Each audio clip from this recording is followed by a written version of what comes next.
retard, retard, retard.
So, sorry for the slight delay. I just had to have a bathroom break and get myself a cup of coffee. Welcome back. Thanks for joining again. Third flight for the day. And looking forward to more of your questions that you may have.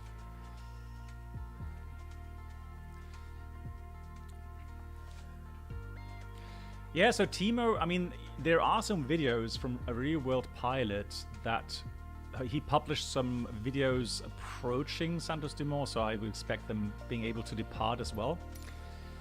And they, I think it's going to be a 319,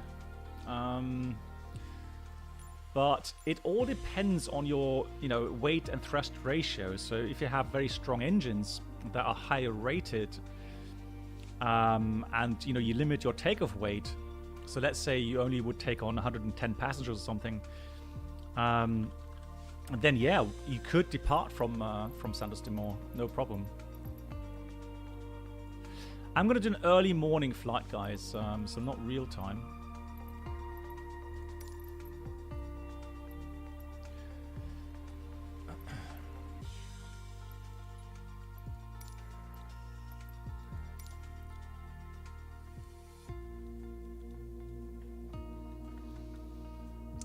Superfly, as a pilot of an A320, do you prefer flying the IE option or the CFM? Well, my absolute favorite are actually the Neos, then come the CFMs, and then come the IAEs. The reason is the IAEs are, well, we only have them on the 321s.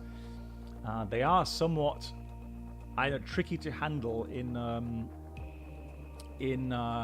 gusty wind conditions. So yeah, that's why I don't really... I wouldn't say I don't like them, but not as much as the Neos and the CFMs. Right, welcome to Italy now. World Update 9. Milano. Oh, the coffee's good. So good. Let's do at least live weather, but we'll do early morning departure here. Let's go a little bit earlier, actually. Oh, yeah. let's do this. Oh, yeah, that's it. Yeah, well, no, they're not slower to respond. It's just that the throttle range, so the throttle angle range for the IAE are just different compared to the CFMs. So CFMs are pretty much linear. So you have that range from 0 to climb notch. So that's your range that you would do in the approach. So so you would know, that's about half, right? You would know that's about, what, 45%, and then you would know that's about 55%, 60, 70, somewhere in that region, right? So with the IAE engines, it's different. They are not linear regarding angle. So what happens is that if you are light, for example, so you have a low power setting anyways, and you have gusty winds, you have very, very small ranges that you can adjust the thrust with. Otherwise, it just you over regulate. So you have always either too little or too much thrust. So yeah, so it's just a bit tricky to get it all sorted out in windy conditions. Yeah, and EPR, yeah, that's something you need to get used to as well. Correct. Yeah, so the EPR indications there. Yeah, that's true. Good, we are in the Itaro Airways, and we are in Milano, Linate. Mamma mia.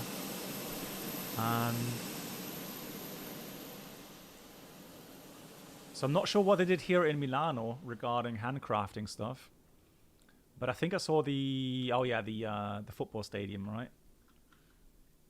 Over there. Pizza. Yeah, exactly. Oh, beautiful. So one thing, when I'm in Linate, I'm flying regularly to Linate, I have to say. The view is just stunning. So departing, especially when I have good views, so low humidity, very far visibility, it's absolutely amazing. Oh, in case you are wondering, that's actually a water runway. So they will have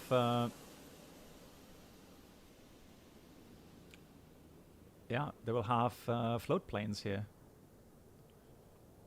Very cool indeed.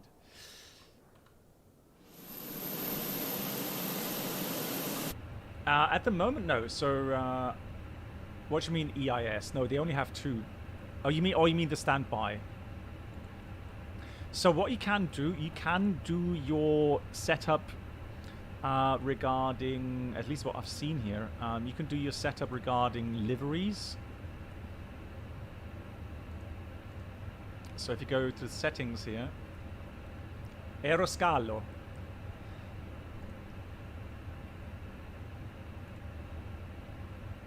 Oh.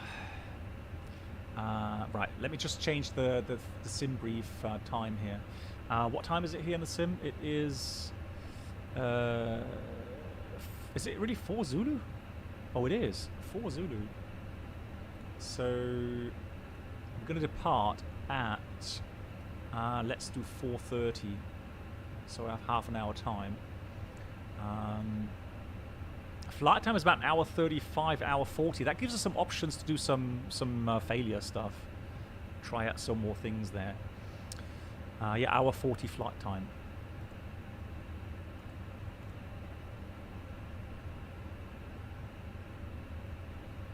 There we go. 30 minutes to go. Perfect. Now that works. Ground services.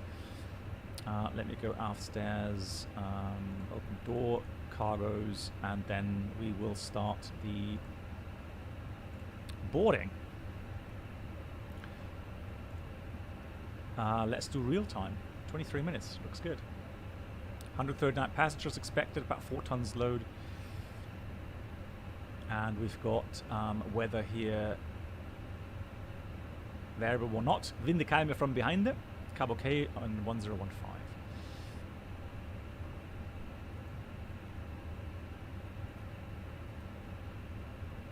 TS Aviation, one captain, did they fix beacon strobe bug? In some streams, yes, I saw they're flashing at the same time after some circles. Yeah, okay, but I haven't seen that. So let's have a look.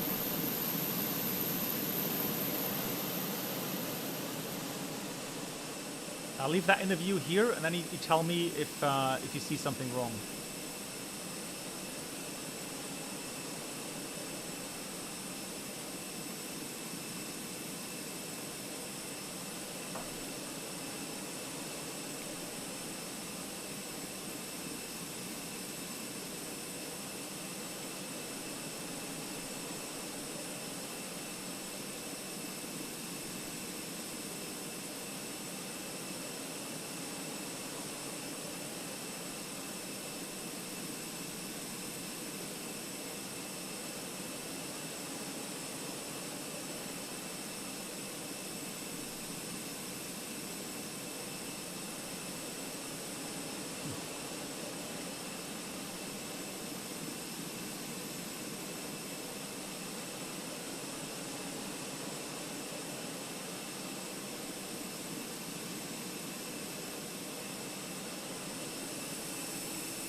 I don't know.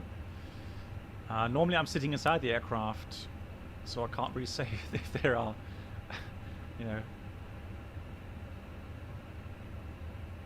Right, let me go ahead and.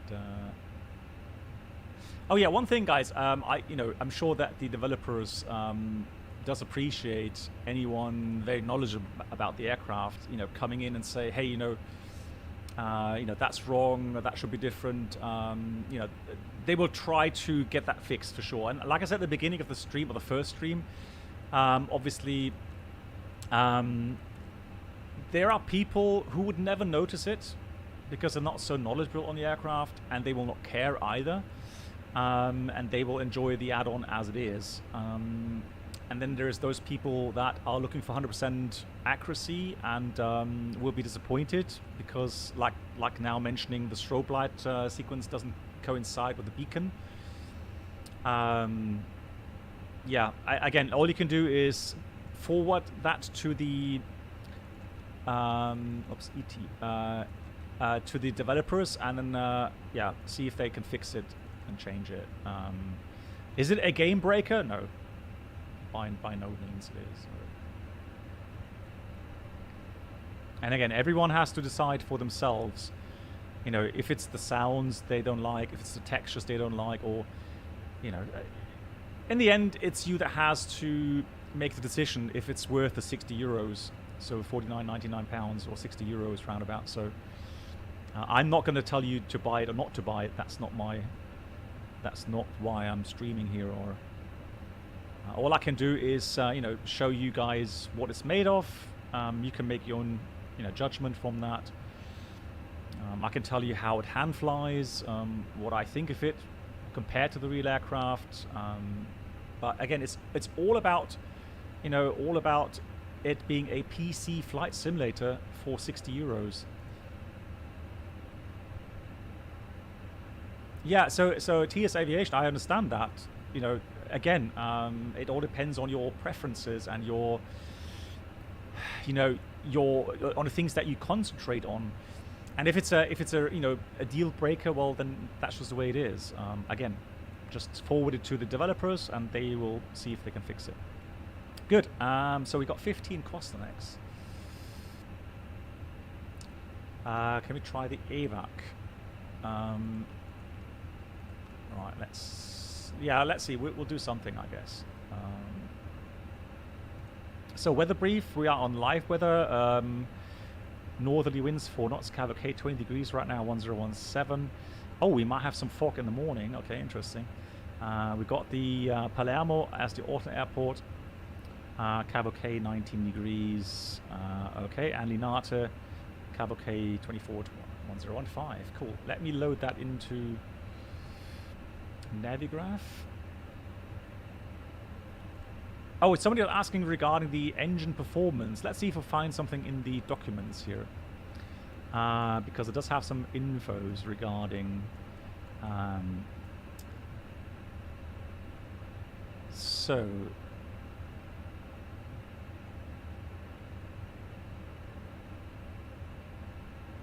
Yeah, 27,000 pounds of thrust. This variant here in the FENIX has. Somebody's asking that. 27,000 pounds.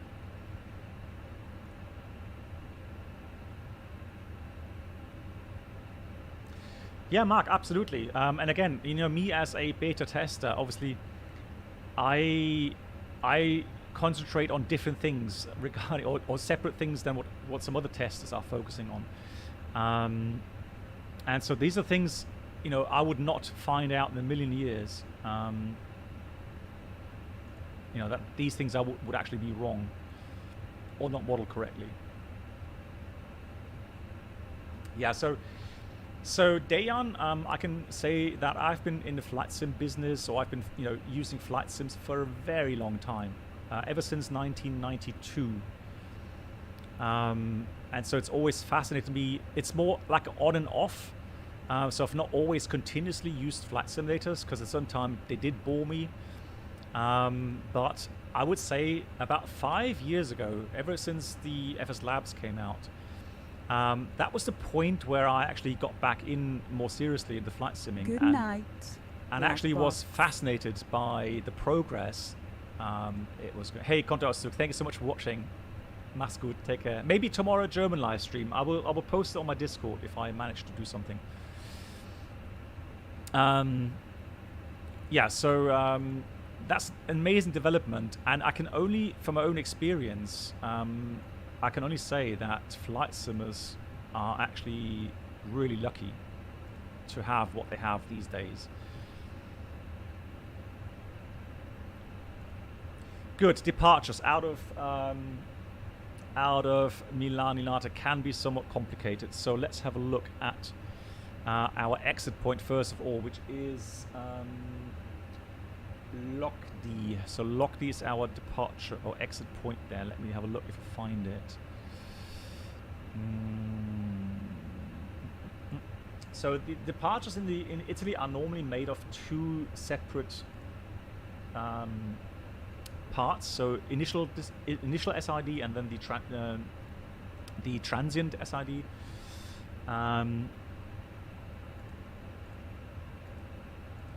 So just find that through searching. So Sid, and the first point was Lokdi.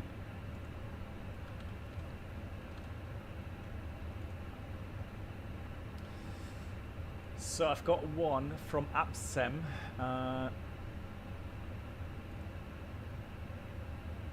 So Apsem would be 1 point there. Let's have a look. So that looks like a initial transition. So the initial part should be Apsem.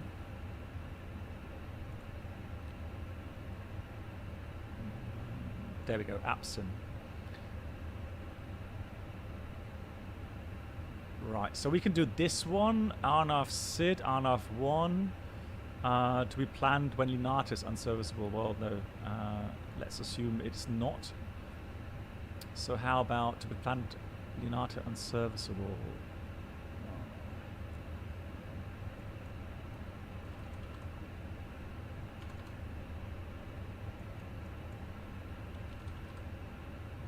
What?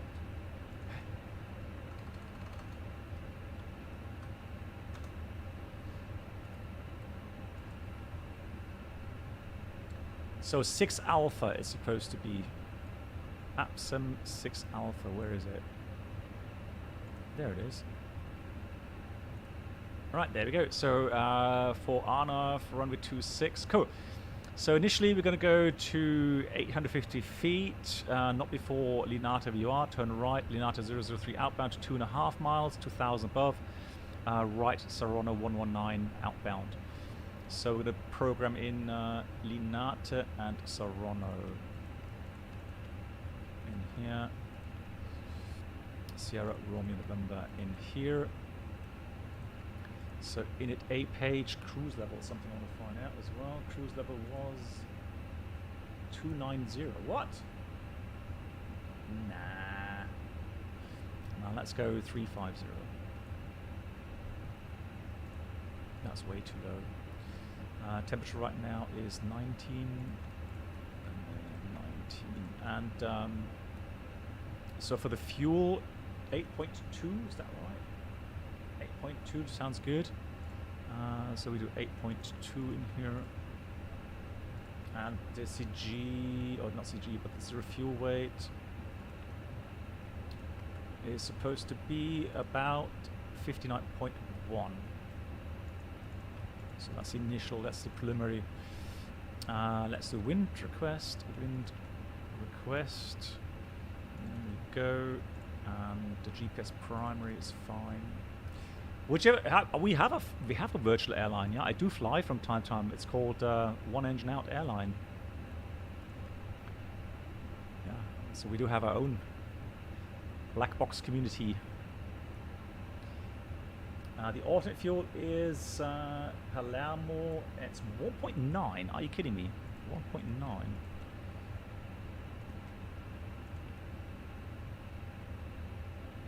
Oh.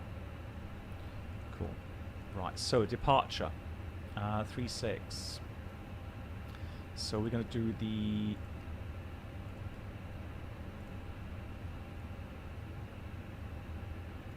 We are going to do the Lock D7 Alpha with the APSM 6 Alpha. So APSM 6 Alpha, Lock D7 Alpha, insert. There we go.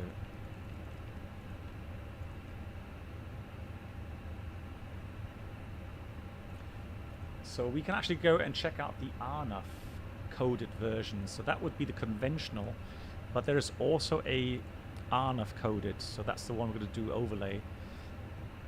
So there we go. So we're going to go Mike Lima 461, 462, 463, 464, and then APSM 4000 above. Cool. Arrival ILS 13. And I'm going to approach via.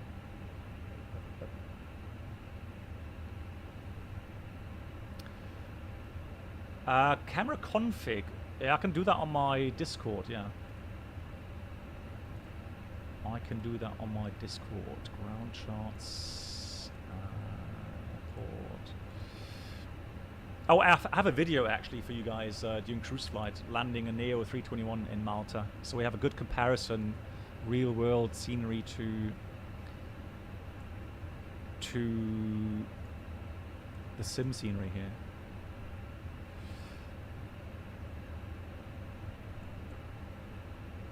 Oh, come on. Give me that.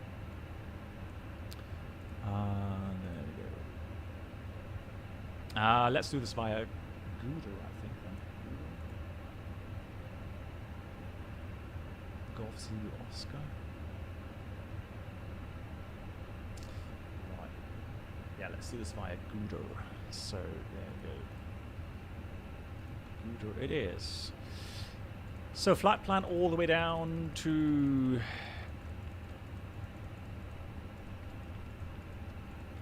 Olukumaron. Then I think, yeah, we'll just close that up there. Although it may not actually be correct. Let's have a look. Yeah. Actually, no, let's go via Maddox then. So let's just go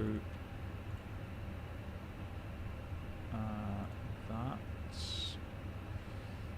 And then we go to Maddox.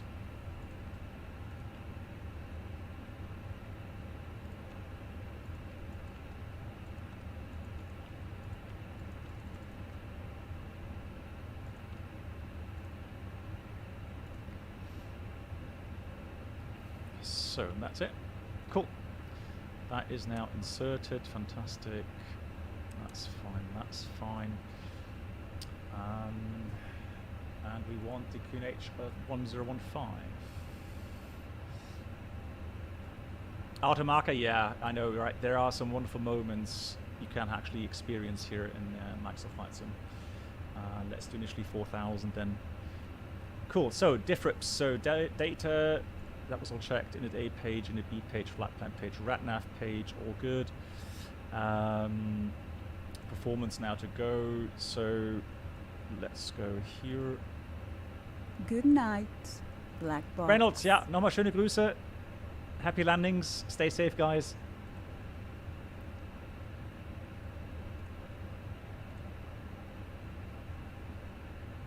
So 68. Let me just enter 68.3 just in case it does get a bit heavier. Optimum anti-ice packs on. That's the weather. Full length, obviously, calculate. Good.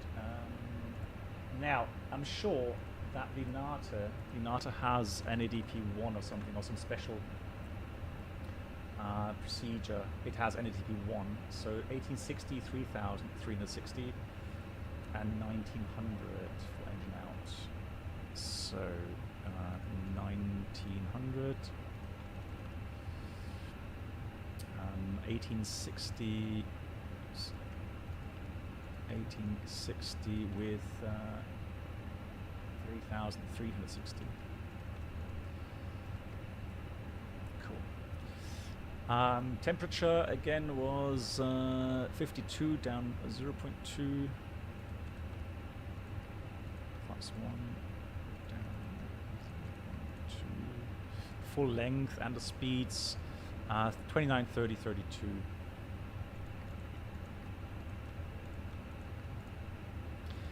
I have to admit, I really am enjoying the stream today. It's a joy to use, and without jinxing it, it has behaved exceptionally well. Just some minor things really, but nothing major. And that RMP IR approach there in Santos Dumont, that was impressive, I have to admit. So secondary. In many parts, Ahmed, yeah, in many parts it does. Obviously, what it doesn't teach you is how the real aircraft flies. But system-wise, it can definitely really help you.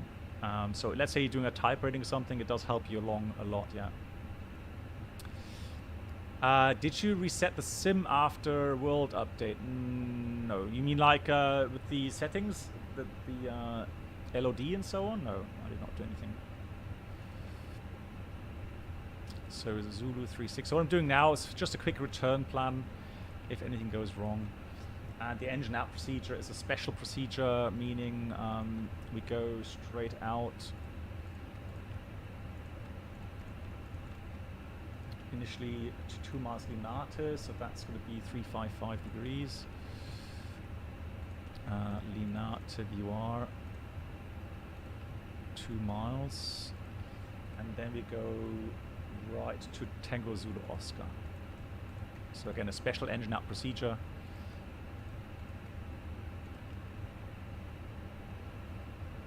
There we go.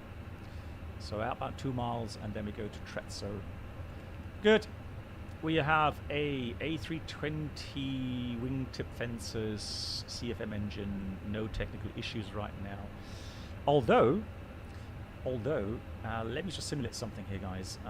Typical situation. So we would be on the ground.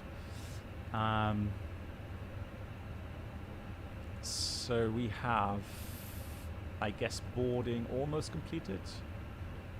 There are 10 more people to go. Let's pretend we still have the GPU connected. So that will be a configuration we would have. So we will have GPU, because mostly that's included in the price for the turnaround.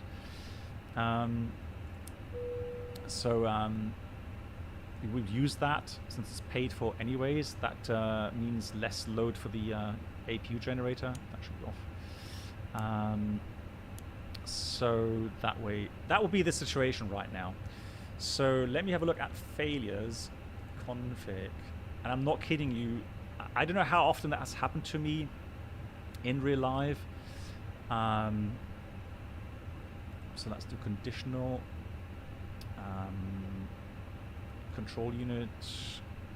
After, let's do 2 minutes. There we go. So you would prepare everything, right? And then, yeah. So do your briefing. So performance, full length, 3.6. We got flex 52, flaps 1.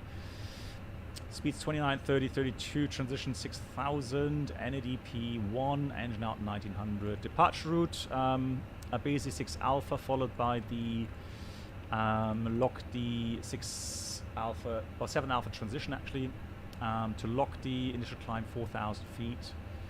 Case engine failure straight out, 2 miles Linate, right turn to Trezzo, engine out, acceleration.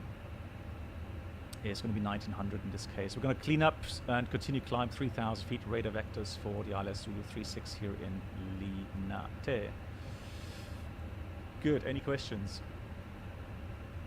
Yeah, so there's not all of them, but a lot of circuit breakers are actually modeled, yeah. So you can pull quite a few of these circuit breakers, and I've already demonstrated the MCDU failure in the previous stream. Yeah, I can. Yeah, the analog brake, I actually have a file for that as well, believe it or not. Let me see if I can find that real quickly. Oh, look at that. Pro Pilot. Hold on. Airplane. There we go.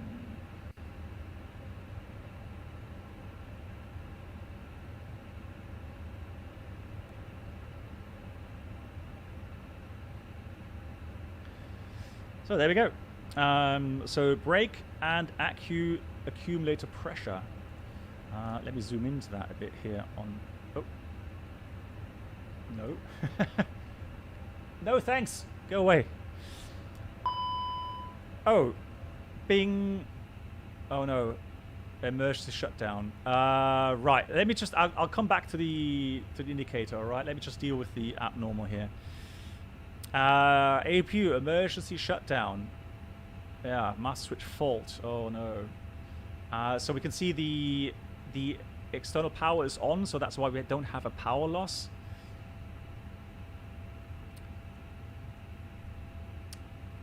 No, not all of them, no. I already saw that earlier. So that's confirmed. ECAM actions, APU, EMA shutdown, master switch off.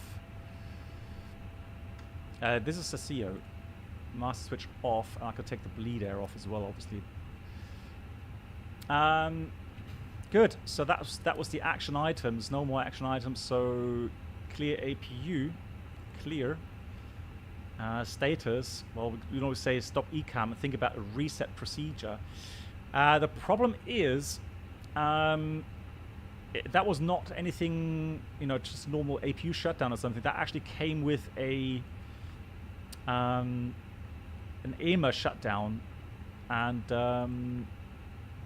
yeah, since we're on the ground, I would definitely call maintenance, and they would look into the normally we have a maintenance page here where I can go into, like this one, and look at the fault, and you can read out what the sensors are telling you regarding that APU shutdown. So now maintenance comes along and says, hey, well, no, that ECB is broken. The readout says there's a fault in the ECB. No, there's nothing we could do right now. We could ground the aircraft and we could cancel the flight. We don't have any spare aircraft here at the airport. So yeah, so Ops Control would ask, hey, are you able to depart with an in-op APU? So you would look into MEL, think about, is it ETOPS critical? Anything else, you know, you might want to consider. So for example, engine failure means you're going to be on one engine generator only. There's no backup. You know, so, you know, looking at how far you have to go over sea, for example. And I don't know, Toto, you would have to ask the developers. I don't know what the limitation is there. Right, so there's no reset, remove status, that's it. So what do we need now for engine start? So let's say we would accept the aircraft for the flight as a commander with APU in-up. Hey, United for Live, nice to see you. How's it going with dispatch? Yeah, so obviously for engine start, we need what? We need ground air, don't we? So high pressure ground air to start up. And I'm pretty sure I did see something. Boarding complete. But that is, hang on, that's an air conditioning unit, isn't it? Yeah, that's just air conditioning. That's...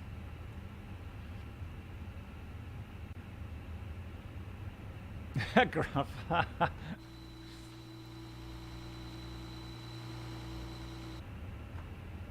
I've not tried that here yet. So can you actually get... Can you get high pressure air? I've not tried that. Why that?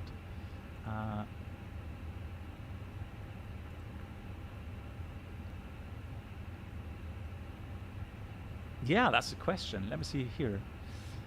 Ground service. Ground air.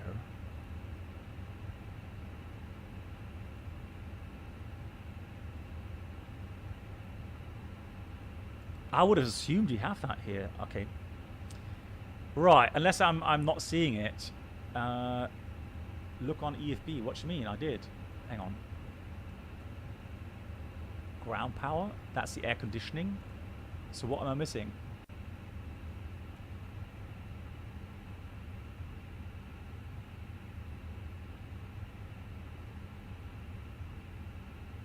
Ground air? What?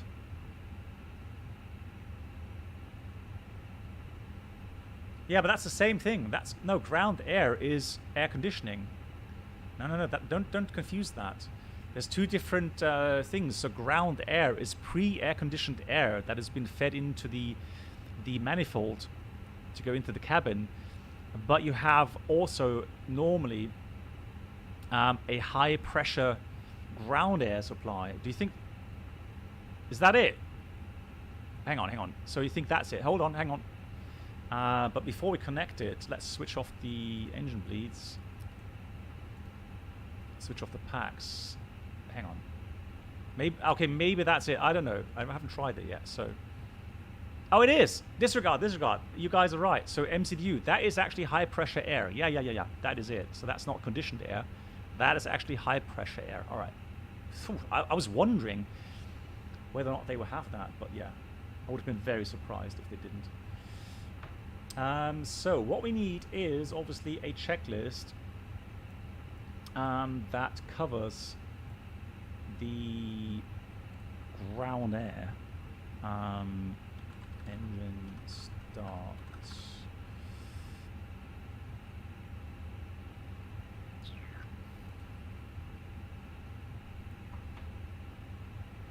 No, I don't think so, Toto. No. Well, unless that's supposed to be it. No, I don't. No, I think that's static. No, I don't think so. Good. Let me just get the checklist so that we are in business regarding, and that is in my subscriber channel. So let's go and find it.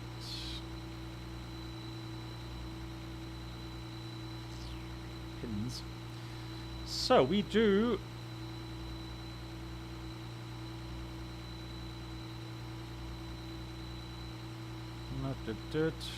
Well, some files, hang on.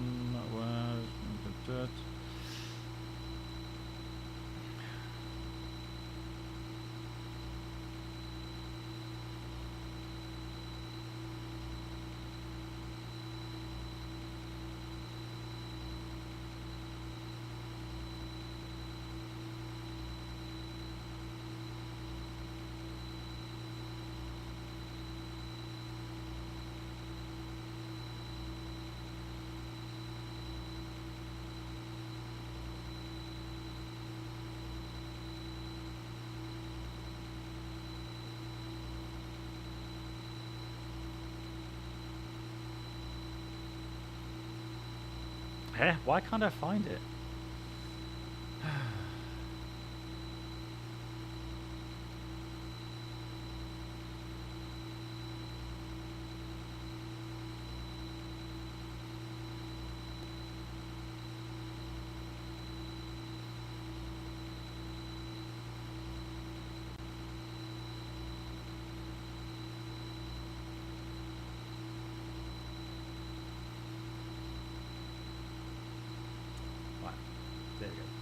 I found it. All good.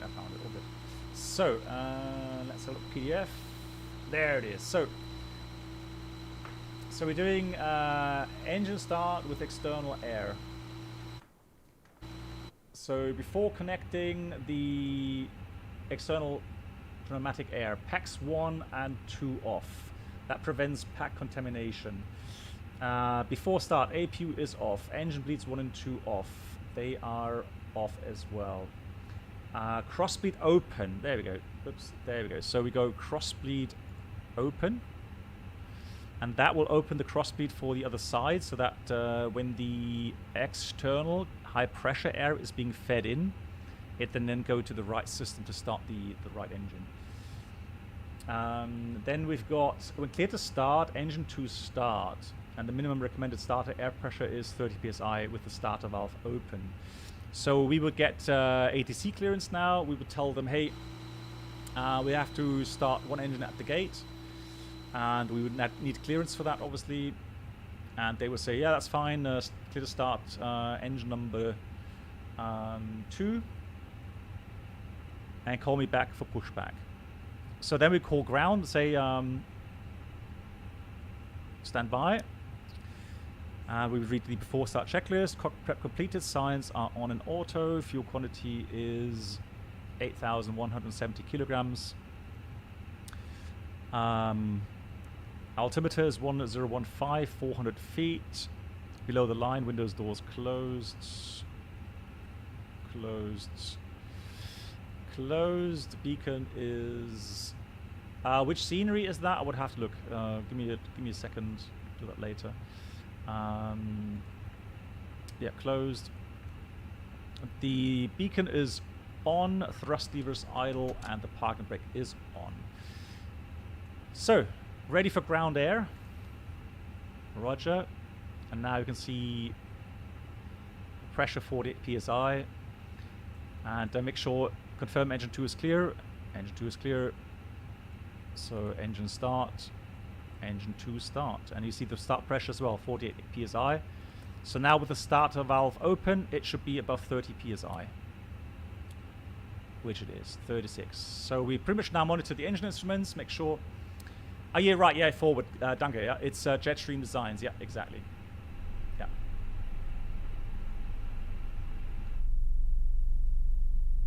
Looks nice.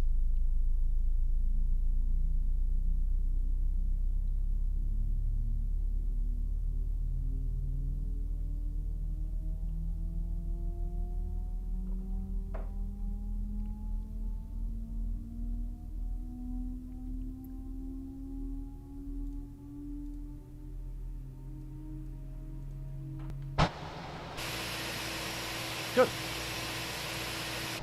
So even though I would know the next steps literally off by heart, we still read the checklist. So we go back to the checklist where it says, after engine 2 is started, if external pneumatic air is used to start engine 1 start, but we're not going to do this. We're going to actually do a cross-bleed engine start procedure. So if cross-bleed engine start procedure is used to start engine 1, external pneumatic air remove. Oh yeah, there we go. So I did not check the fuel pumps. Test. Good Airbus is telling me, hey Captain, you forgot to switch on the fuel pumps. The engines start anyway, so that's not the problem. Just a reminder to put them on. Test. Yeah, exactly. So external pneumatic air remove. And we'll do that with the prompt here. So off. So now you can see external power air is being removed. Packs 1 and 2 on.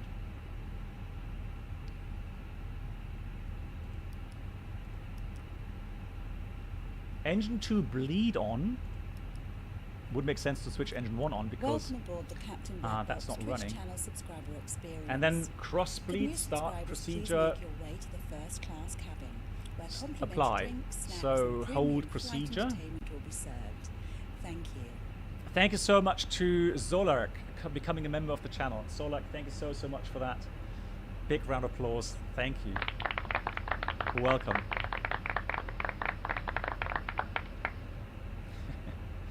Yeah, I know, but it works perfectly here as well. Good.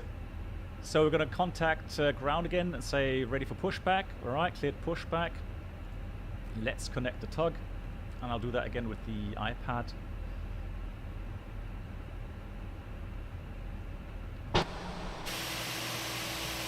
But of course, before that, we will actually have the ground power removed. And now, obviously, the engine 2 generator is supplying the system.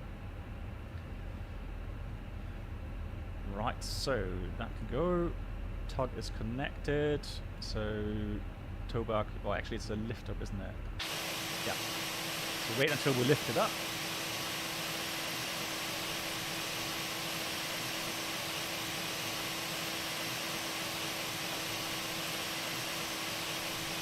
Well, depending on how much time you have, you know, the cabin heating up. There's no ventilation at the moment if you don't have if you don't put on the pack system, so that's why it's there in the checklist. Good. Truck is connected. You lift it. You may release the parking brake. Brakes released. Ready for pushback.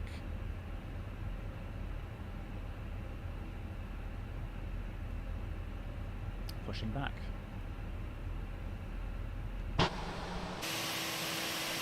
What we don't do, so we don't start the engine, the other engine while we're being pushed back. So we do wait until the pushback has completed. Dennis, hey, and Vlade, so sorry, English please. Welcome, but please post your questions and comments in English. Thank you.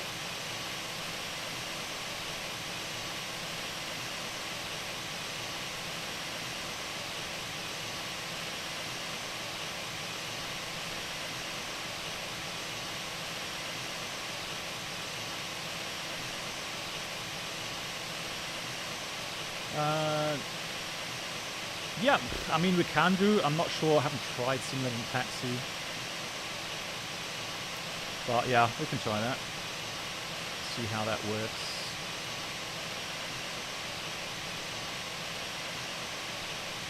Alright, let's stop here.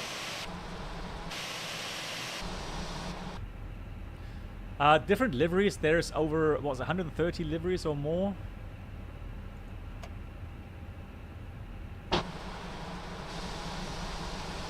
$181, good lord.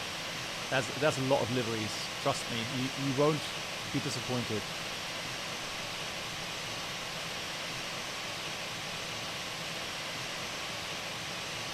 How much would it cost? I mean, you mean including the PC? Right, single engine taxi. There is a checklist for that as well. Obviously, but just for practice or just for demonstration, we're just going to go and taxi out like this to see how it handles. So there we go. Toto is just interested in seeing how it handles, so we might as well just try it out.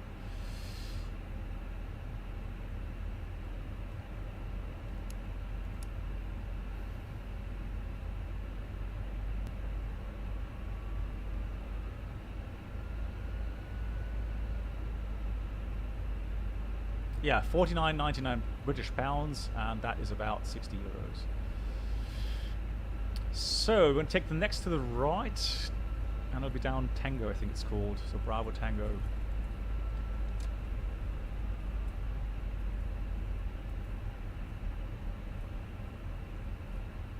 Oh yeah.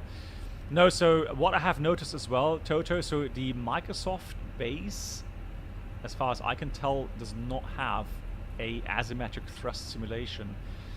So any asymmetric thrust simulation has to come from the add-on makers themselves. And I know that with the engine failure, they have done that here in the FENIX. Although I may need to talk to them about. Well, it's pushing me a little bit to the left, Toto, a little bit. It seems like. So I have to correct a little bit to the right. Rudder pedals neutral. Yeah, but normally, yeah, you would have a bit more. Yeah, you can hear the PTU now.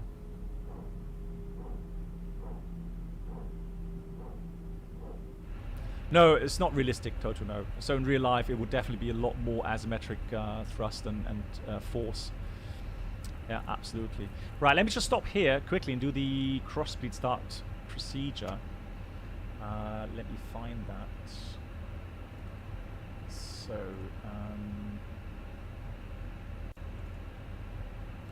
So the cross-bleed engine start then says,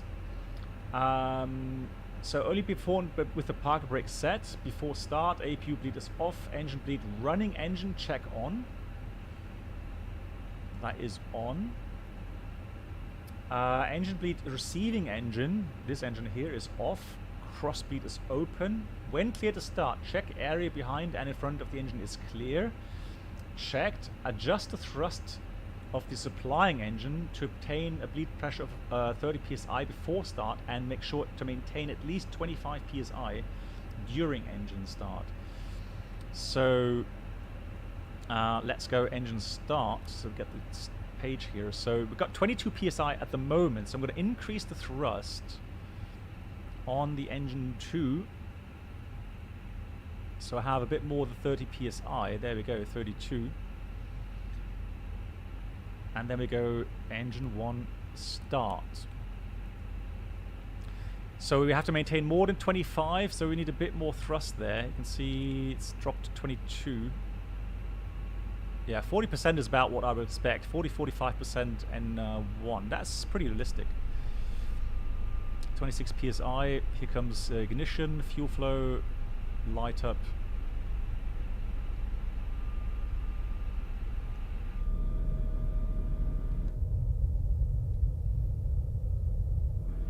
Starting up nicely. So just monitor the engine start, make sure all the parameters are normal. So what you would expect. Welcome aboard the Alex, is it as good as Evers Labs? Not sure if I should buy it, as I don't want to end up with another flight effect of 320. I mean, the simplest thing to do, really. So that is closed. Good engine start. Let's continue with the checklist. After engine is available, thrust lever supplying engine idle. It's idle. Cross bleed auto. Cross bleed auto. And engine bleed receiving engine on. Packs check on. They are on. And that's the cross bleed engine start procedure completed. And there we go. So that's how you get the engine running without APU power and APU bleed.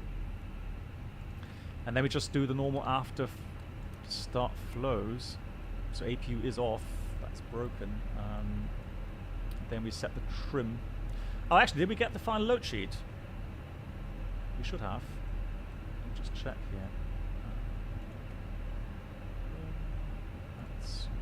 Yeah, for all the talking, we didn't see the final load sheet, I think.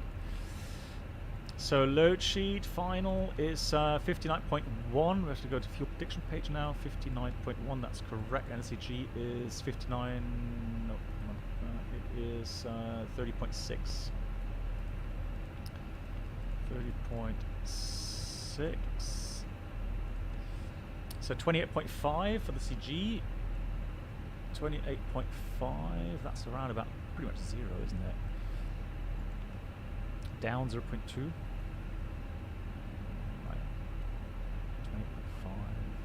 Alright, flight control check. Hey! Another member. So Mark Sausage Fingers. Thank you so much, Mark. Full up, full down, neutral. Welcome to the community. Full left, full right, neutral, and the rudder full left, full right.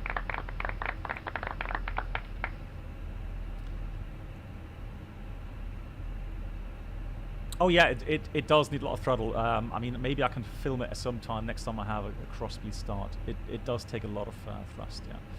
After start checklist, we've got engine anti-eye is off, not required. Status, so this time we actually have a status. Let's have a look. APU in-up systems checked, and the trim at 28.5% set 0. After start checklist completed. Let's taxi out. That's all on.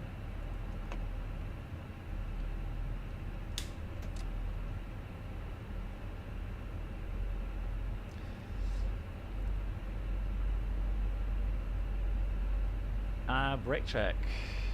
Yeah, brakes are working. Yeah, so I mean, for me, and since I do have Microsoft Flight Sim for quite some time now, I do enjoy it greatly. So yeah, but I can't speak for everyone. I know that if you really look deeply into system simulation and so on, there may be some things like, or even the textures, the fonts, you may not be happy with it. And if it's putting you off so greatly that you risk not enjoying the add-on, well then don't get it. Yeah, Cross, like I was just saying, right? So I can't answer the question, is it worth getting or not? That's something you guys have to decide for yourself.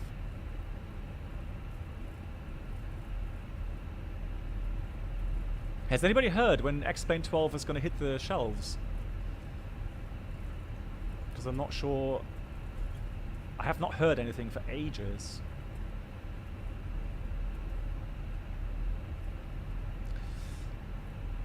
Hey, Needle Prober, does your company have Airbus Flight Smart as an opt or as no, we have our own calculator. So it's a company based calculator. No, no. DTO, so you mean D-rated takeoff? No, so you only have flex. You don't have DTO, no. At least I never seen it here, so no, I don't think so. And I've not seen a single simulator yet in a PC market that has that from the Airbus 320 fleet. How does the flight model compare to other sims and real life? Okay, so again, real life is always difficult to compare to real life. I mean, real life flying is just different. Even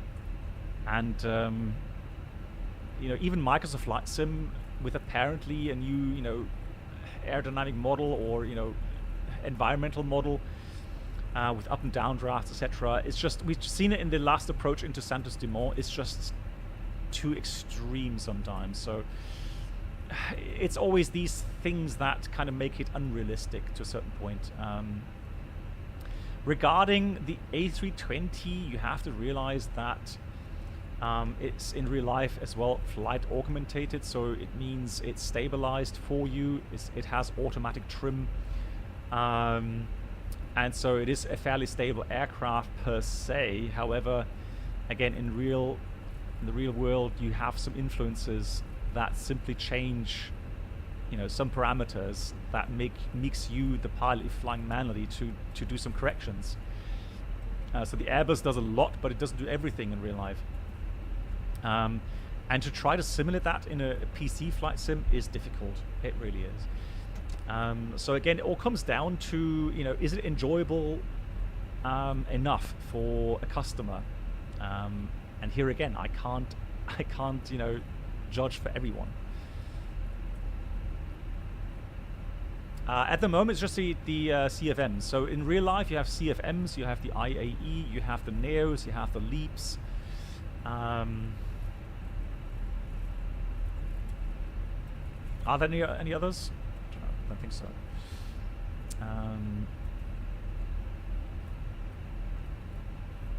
No, I don't think so. No, I think you just have, the textures that you have. I don't think you can switch the textures to less wear or something. No.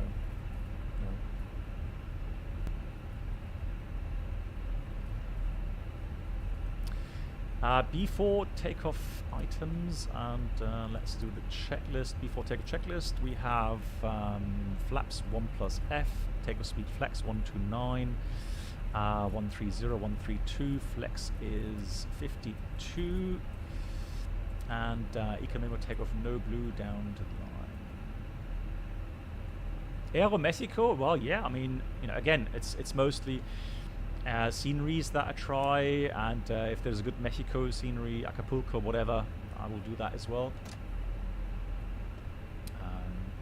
I have no issues with that at all.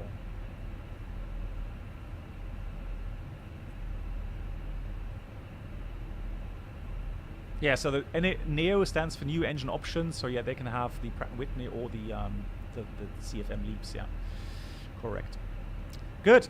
we are ready for departure, finally. What time is it? Oh, we busted our departure time. Good again. night, Black Box. Blimey, it's getting late again. Tis. Good night, Chamber. Thank you much for watching. Thanks for hanging out.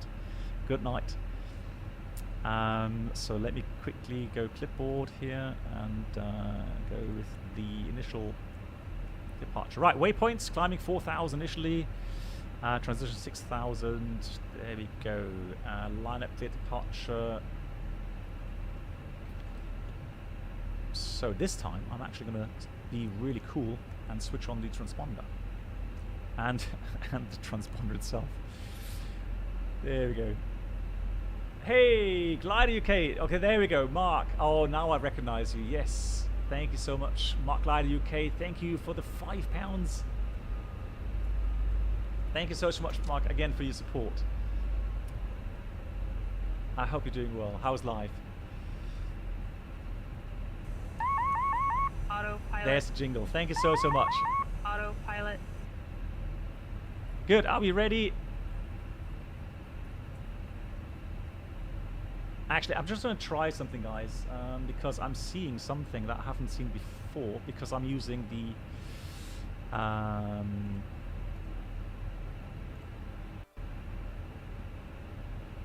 so I'm just changing the rendering from the iGPU to the CPU, because that did update a bit laggy for me just now. So, well, I mean, we are offline, so here we go. Ready? Let's go. It's pretty dark, actually. We need to switch on some lights in my room. 50%, looking good.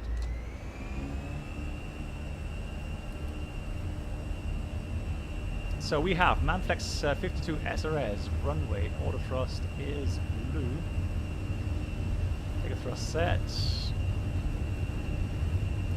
100 knots checked.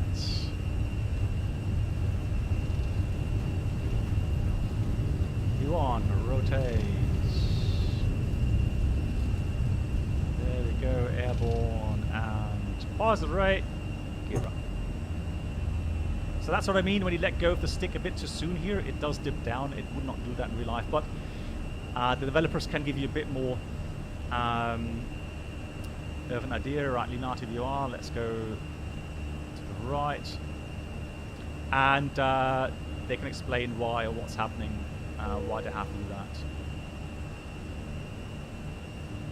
Right. But apart from that, looking good. Oh yeah, love it.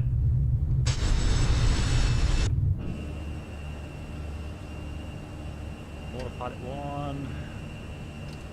Thrust climb, SRS, we're doing NADP 1, that's why the acceleration takes a while.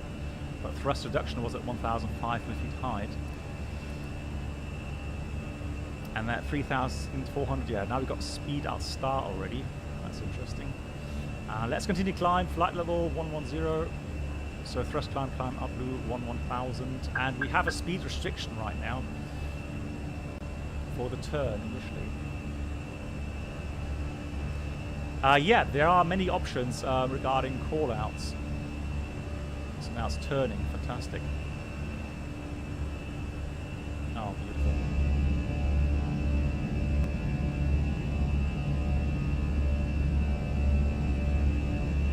That looks lovely. And the Alps in the background there.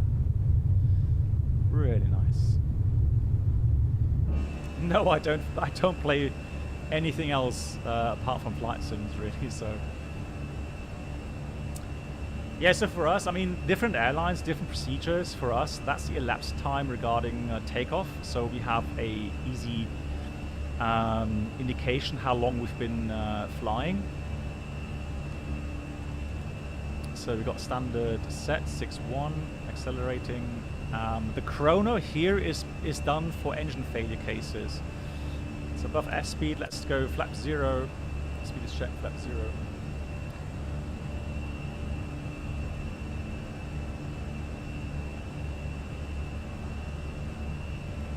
Yeah, so that's definitely a bit smoother now regarding the display updating. So CPU is fine. Good, let's disarm the spoilers.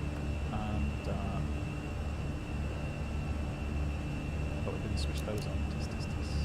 Oh, missing so many items now. Blimey.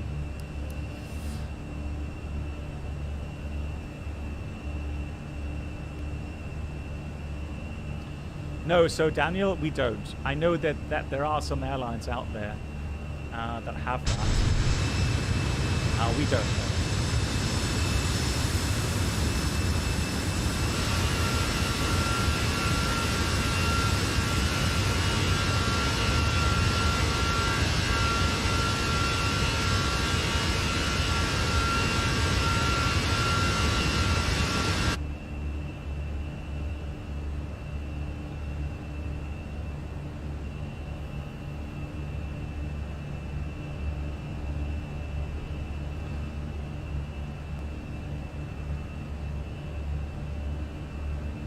No, hang on. What? No. It's not. It's not regarding display rate, Toto. This is just to. The problem is that that having the rendering. That's all it is. The rendering option on different means like GPU, CPU, or the iGPU should help people with lower end systems. I think that's the idea behind it. It's not having, frame rate adaptation. So it's not regarding different frame rates for the displays.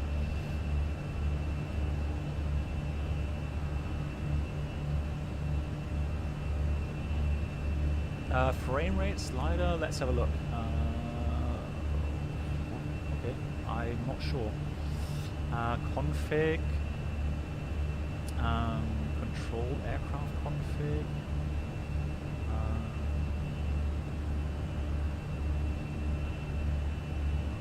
Actually, let me try FLS. Let me try FLS. So we're going to put FLS on. That should be on as well. Hold on. Go around nav on.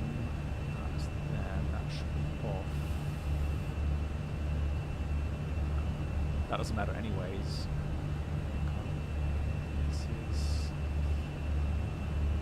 Let me put that on. And the EFB, okay. Right, let's check.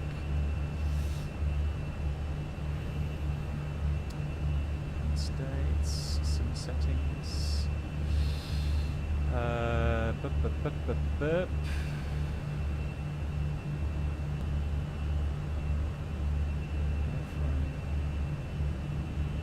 Or something else. Panel states.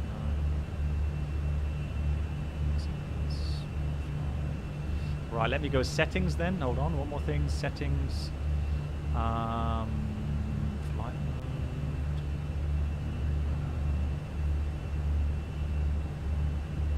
So let me see what happens if I click on that. No, that just goes back to there.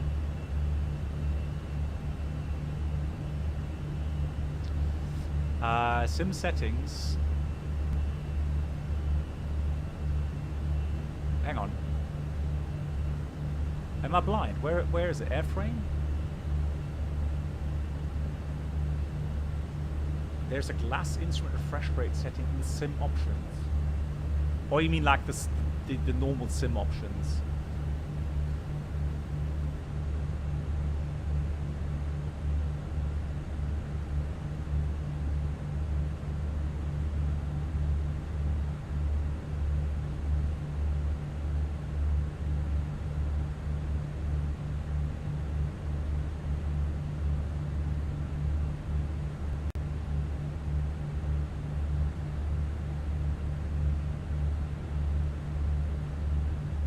Right, so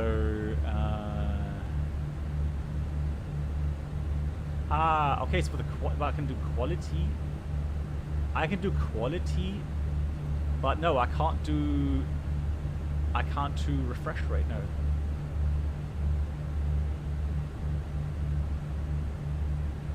No.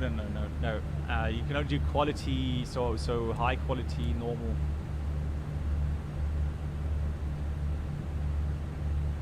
Okay, Okay, so global settings. So general options, what? That's what you're talking about, correct?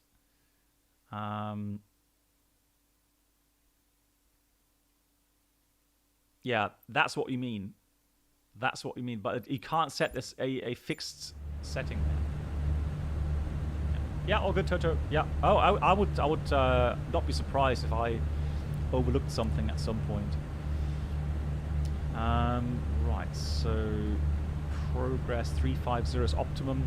There we go. So let's go 350. Yes, thank you. Yeah, brake instrument. Tom, thanks for reminding me. So let me go and zoom in here a bit. Where am I? There we are. A bit lower and a bit more to there. There we go. Now we've got the indicator nicely visible. Let me connect again the iPad and then show you that. There we go.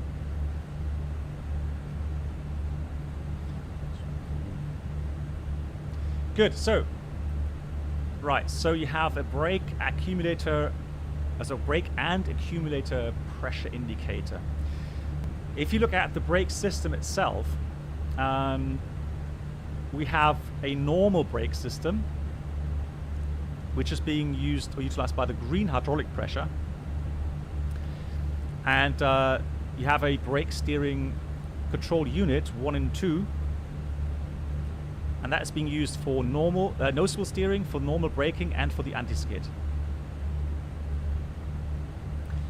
So for the alternate brake system, via the ABCU, alternate brake control unit, you have a accumulator that can store pressure, right, through the yellow system. So if the accumulator pressure goes down, the only way to refresh that and fill that up again is through the yellow system, not the green system.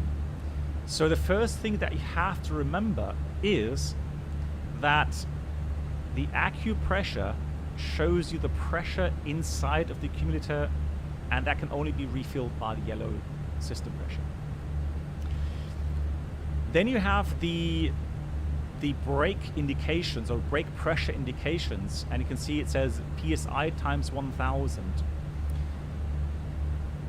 What you will notice is that when the green system is in use, you do not get a deflection of these indicators. Why? Because these needles are connected through pressure sensors only for the yellow system, so for the backup system. Right? So let me rephrase that again, or repeat that again.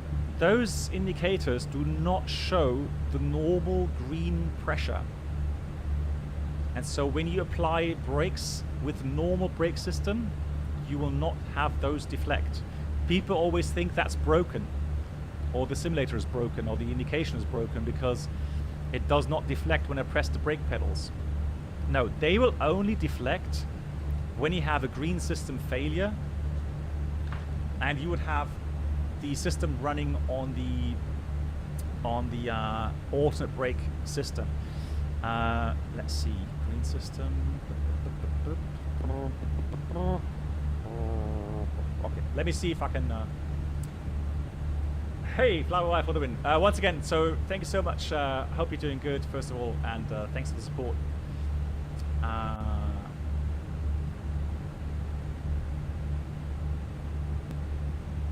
Oh, I know. These are the things you're going to have to ask the developer. I don't know. I honestly...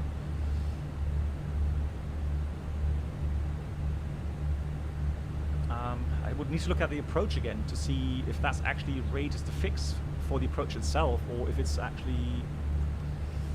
hang on. Just jump to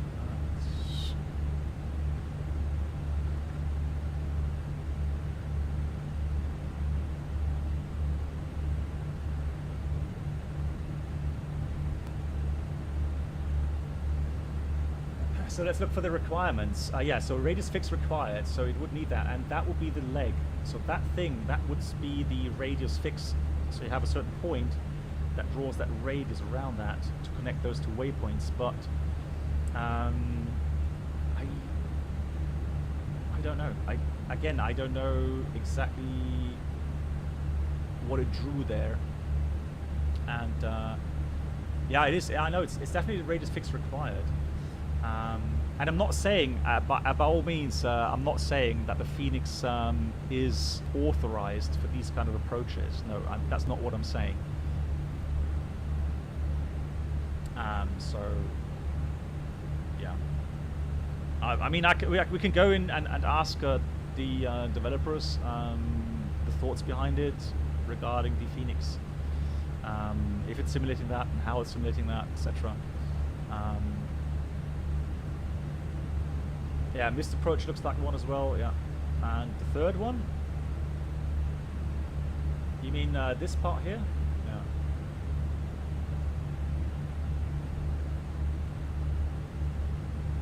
Yeah, it's got 3 arcs, you're right. So that's 1 arc, that's 2 arc, that's 3 arc, yeah. So there's 2 right arcs, I guess those 2 arcs, yeah. Those are 2 arcs, and that's 1 arc there, yeah. Cool. Again, I can, if you want, I can try to do some research on that, but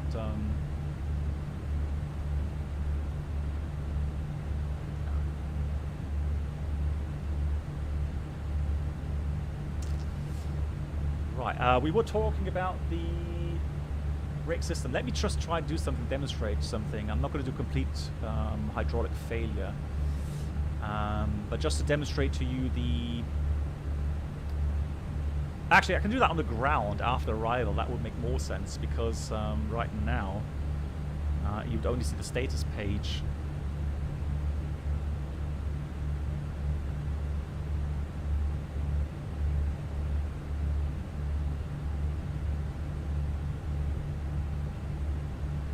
Yeah, I've missed a lot of questions. Hang on. Let me see. Questions. Ooh, what's your verdict on the engine sounds? Well, to be honest, I'll tell you what I think.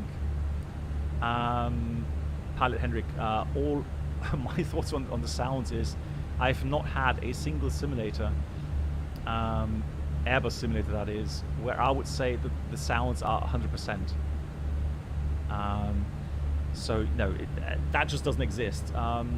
But if you talk about how it would help you with the immersion and make you feel that the sounds are, you know, pleasant in some way, then I think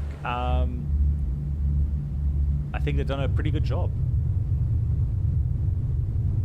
You know, you're not going to please, you know, you can ask the developers to change something, but all in all, I think, yeah, it's not 100% realistic, no, but it's nice. I like it. So, should you maybe train for a sim check? Which airplane do you use? Yeah, right. Good question, Abelard. So, at the moment, for my last sim check, I used the FS Labs.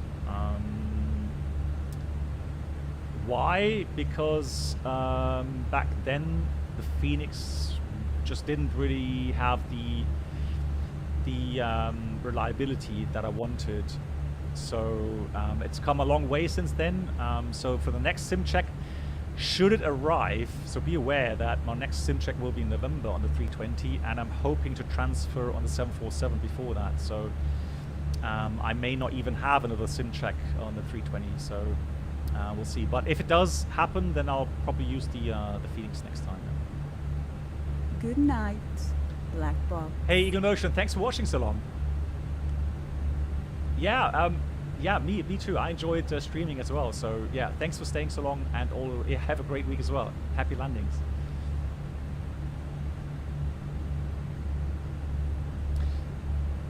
$2,000 feet to go. Yeah, Ricardo. Again, you know, I can't speak for everyone, and everyone has their own priorities regarding flight sims. And you know, if there's anything here in your FENIX that you have seen or heard through the streams, or videos that you will say, oh no, I really dislike that. That's definitely something which, you know, keeps me from buying it. Then by all means, yeah, you know, don't buy it, and so don't get upset with these things. Liquid Snow, yeah, I've moved to YouTube on the 1st of February, I think.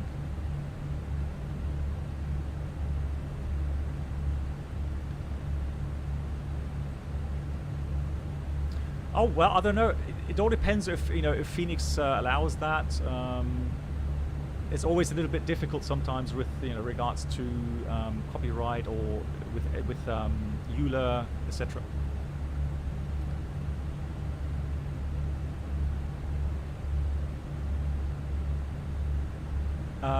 If you can, or can you share what's the game changer between FS Labs and FENIX apart from visual?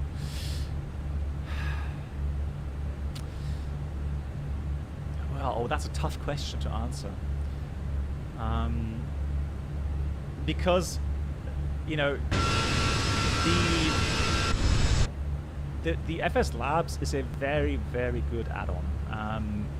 It's just that it's running on a system, so prepared, that is just so old and desperately needs an overhaul regarding yeah, and of course the price something as well. That is something you have to consider as well at start.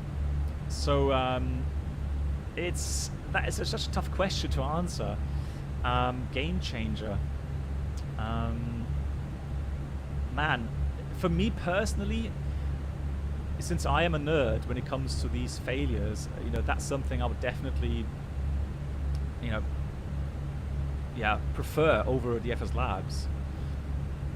So, you know, you can actually do the engine start faults, hung start, hot start, no ignition, so all kinds of stuff. Again, this is just, it's incredible what you have here at SU. Well, we don't even need to go into that.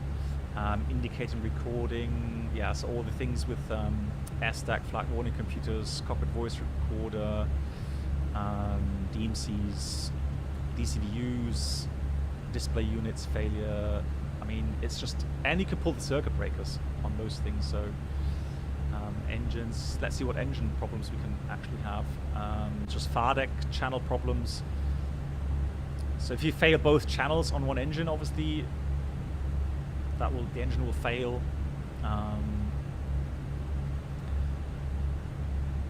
Engine interface units failures. So you have engine failure without damage, you have engine failure with damage, engine bird strike, high N1, high EGT, reverser pressurized, reverser unlocked, reverse inhibited by maintenance, oil pressure advisories, oil pressure low, oil pressure high, nacelle temperature high, engine oil temperature advisory message, oil temperature high vibration. Oh, so that's one thing I would love to have. Let me just do something like this.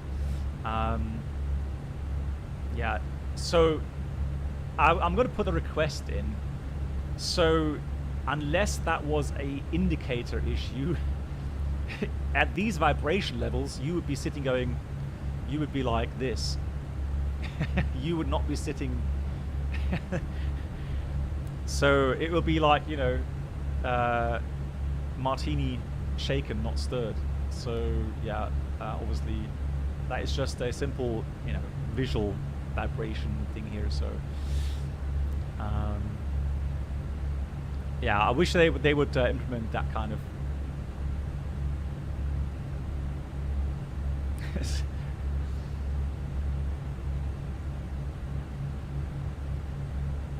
All the code on the tablet that shows info airport in the FENIX or Navigraph, or hang on, all the code on the tablet that show info on airport, is it from FENIX or Navigraph or combination? I don't know where. I would have to ask Katie where she got all the infos from. I'm not sure if she wants to disclose where she gets all these infos from. Black box 007. So yeah, I don't know. I don't know where they get all the infos from.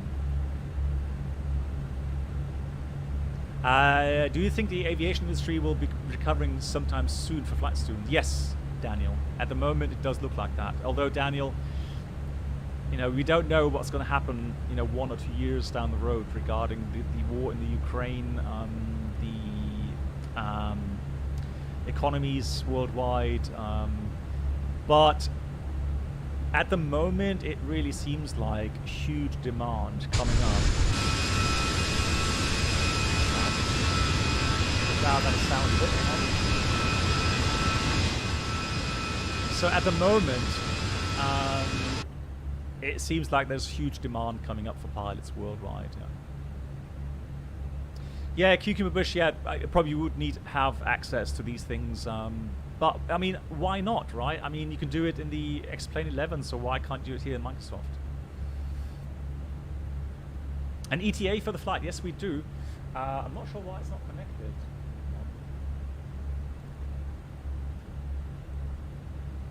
Let me just connect that.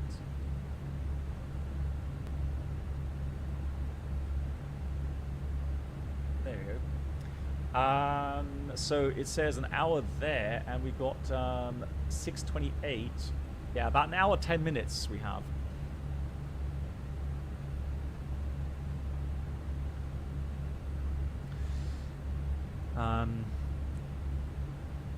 No, hi, Diego. The clouds are on ultra, and all the other settings are pretty much on high, but not ultra. No, I know that you know, Chewy is running on ultra. I could, but I don't know how much it would actually improve things here in my sim. Apart from reduce the FPS maybe, but I don't know otherwise.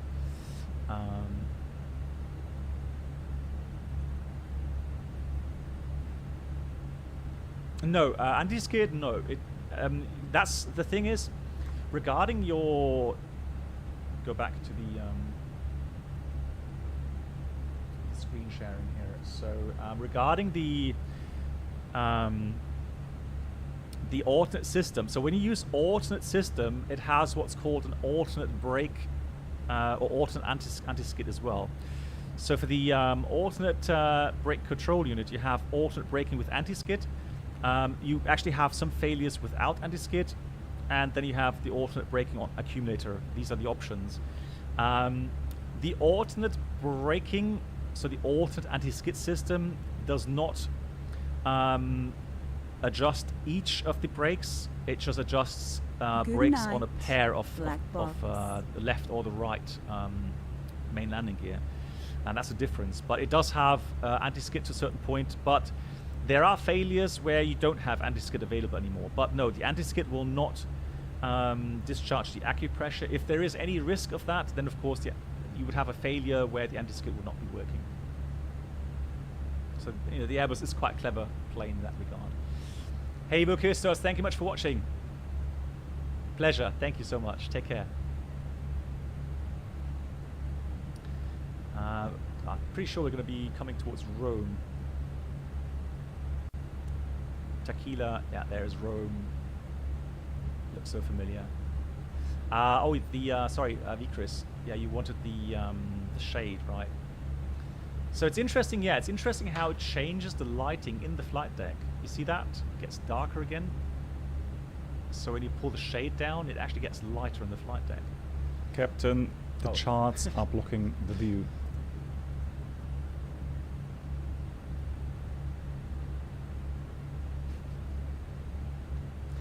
Right, so look, without shades, darker. With shades, brighter. Now that's how pros do it. Yeah. Right, anyways, where was I? Actually, you know what, that's actually not bad. Let's just keep it that way for now. Where was I? What else can I tell you about the brake indicator there? Yeah, it's easy to demonstrate on the ground.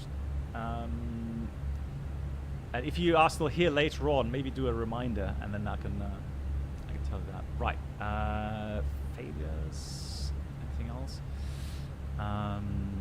Doors, obviously interesting. flight controls. Now that's a big topic as well. So flight controls, flaps, slats, locks, alignment fault, which will stop the movement as well. Slat flap computers, system faults for flaps itself, causing slower movement of flaps or slats. A non-resettable fault, so ELAC 1, ELAC 2 fault. So even, yeah, here you can do the flight control computer faults. But yeah, you can actually do non-resettable faults and resettable faults as well, which is quite interesting. Yaw damper, side stick reversal, lol. You can actually do side stick reversal. Well, that is pretty neat.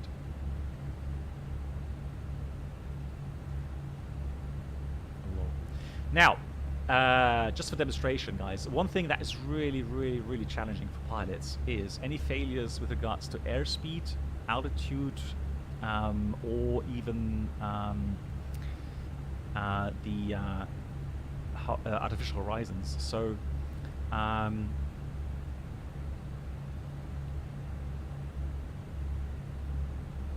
so look, that should be navigation. Yeah, so you can do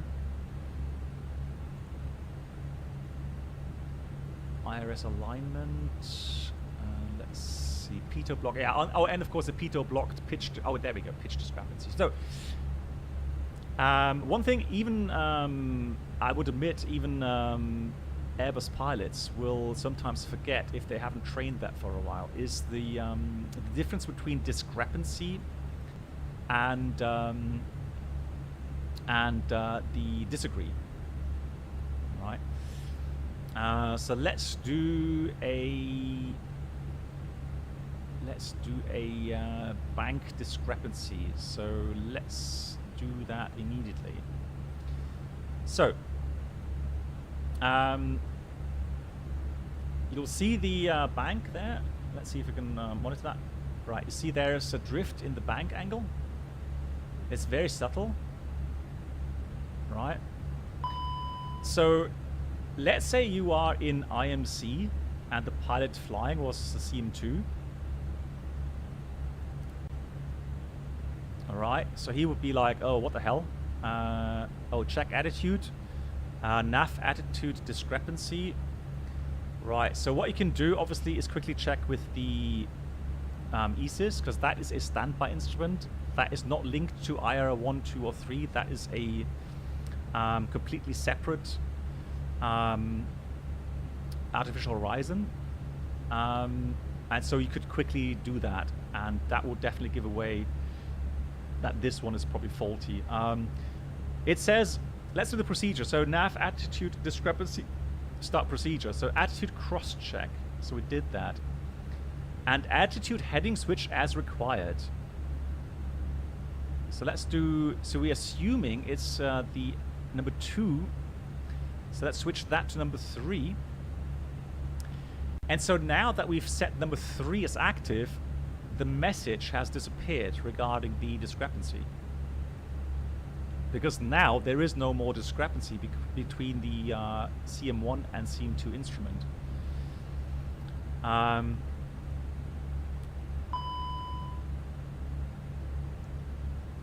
So attitude heading switched as required. So that's the discrepancy. So let's do something else. Let's clear that again. It's going to take a while to rectify again. Right, so let's clear that.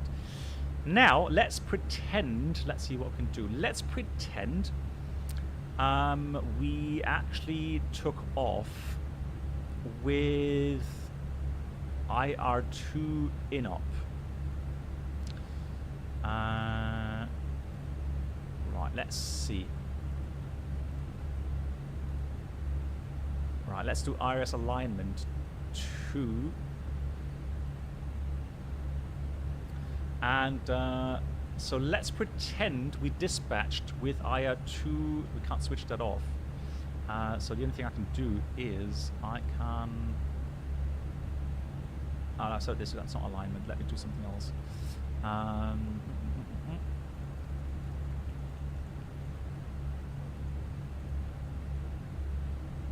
Okay, IR fault. Let's do this one. So, There we go. So IR Unit 2 has failed now, and so the information is being pulled from the displays.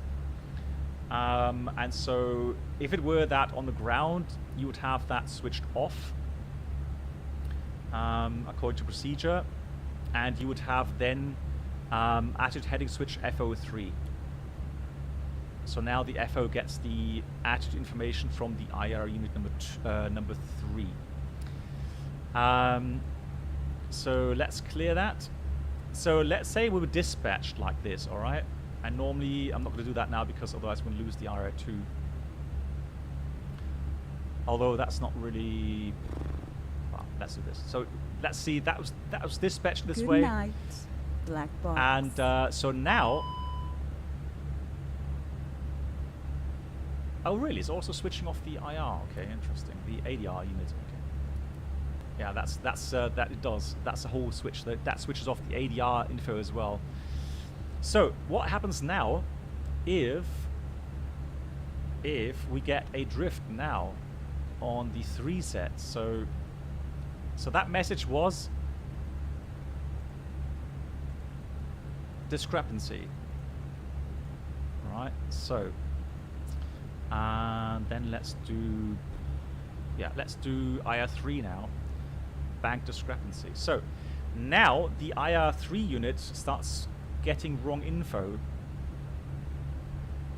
and it starts to drift as well. You see how it's slowly drifting away.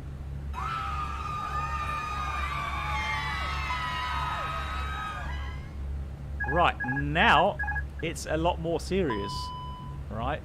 Why? Because it's putting the aircraft into alternate law.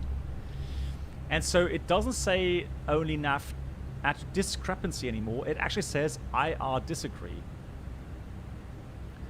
So why does it say that? It says because one was already failed, the automatic system cannot determine anymore which is correct, which is not correct.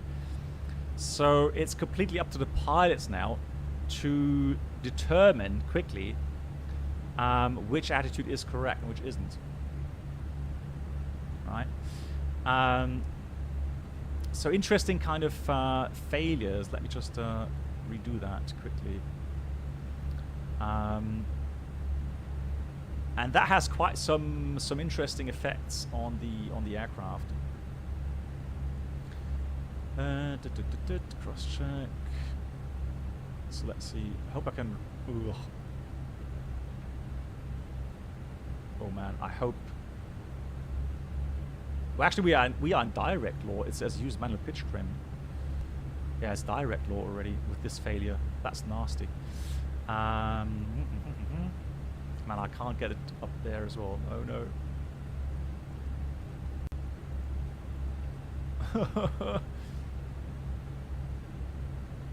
Yeah, it is. I do remember that. IR issue is definitely something you need to. It's very sensitive. So direct law at high altitude. Ooh, that's a bummer. That's something you do not want to do, really. All right, so let's do the procedure real quickly. Maybe the ELAC reset helps. So ELAC 2 off then on, ELAC 1 off then on. Yeah, so these resets may work hopefully with.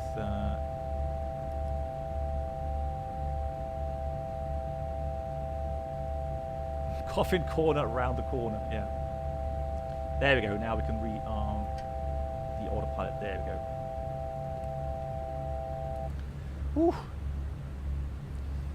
Yeah, that would have been a real bummer if you had to fly manual out in direct law.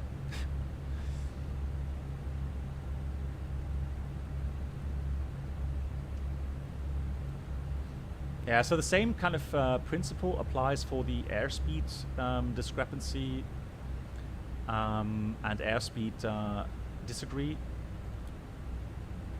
So quite some interesting stuff. Right, so playing around here.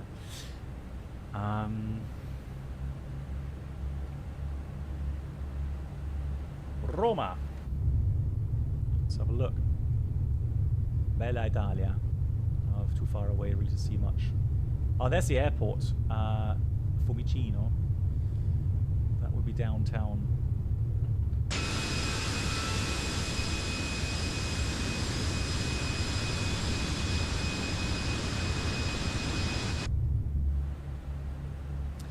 Well, I mean, you have to know, some basic stuff regarding, where's the info coming from,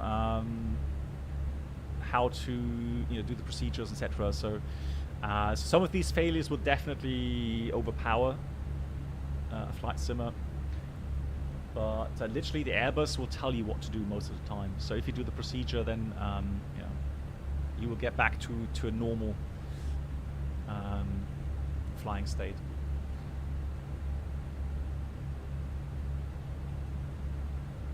So Matt, I've not tried icing yet. I've not encountered icing, but I've seen, I guess, some icing here on the windshield. Yeah, so your ice, so it does have an icing detector in its options. So if you have the icing detector active in the airplane options, then you would get a message regarding icing. Regarding icing simulation here on the icing pin, I've not tried that yet. I haven't seen it. I mean, that's something to try out maybe tomorrow or the next time I stream.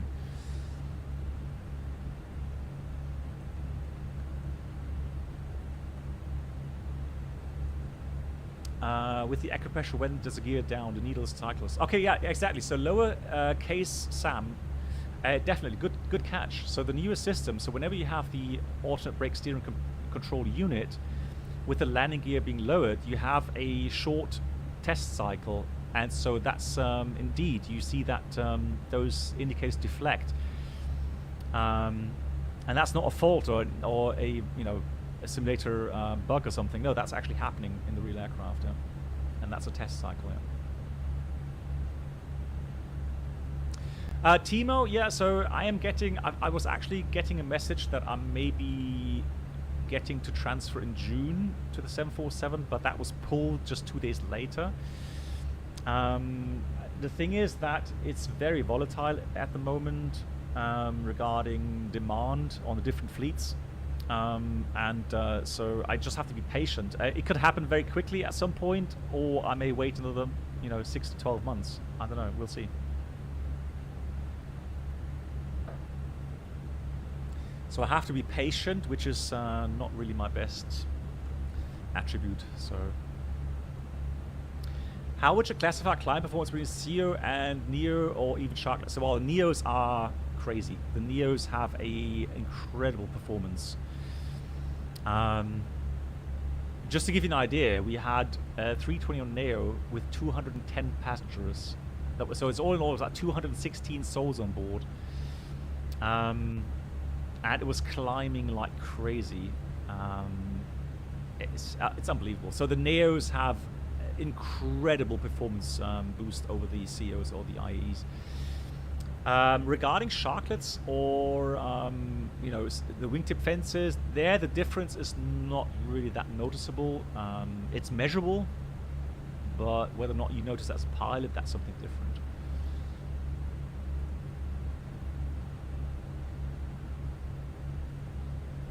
Sorry, Senshai, what do you mean? Oh, sorry, I'm a bit late there with the question. They do come randomly or have to be activated? What was that on, Senshai? Is there an option to show the KT post? No, I don't think so. You would have to ask Katie how she implemented that little note. If there's a way that you can implement your own notes. I know it does help with when you have your own call sign there. Yeah, that was quite neat. Yeah. The failure. Okay. No. So yeah. So there's two things you have to be careful with. Anybody that messes around with, once the FENIX is released and the failures. If you press it, and it says immediate there, it comes immediately. If you click on that and say conditional, then you can actually set certain things like above indicator airspeed, above feet, below feet, or after such and such minutes, and then arm it.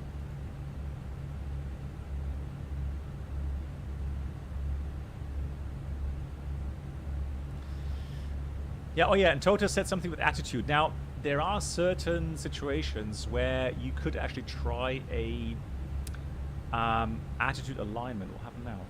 Blimey. It was just hit a road bump or something. So yeah, you could actually try an alignment. Depending on the fault of the IR unit, you may be able to recover the attitude, but that will require a straight and level flight. which we don't really have at the moment. Yeah, and Senshai, thanks for your message. I did quickly scan it. I'm sorry I didn't have time to answer it today. I'll go through it. So Senshai, at this point, thanks so much for all the hard work that you're doing. I'm really looking forward to the new website. And yeah, some great new content that we're going to be publishing there.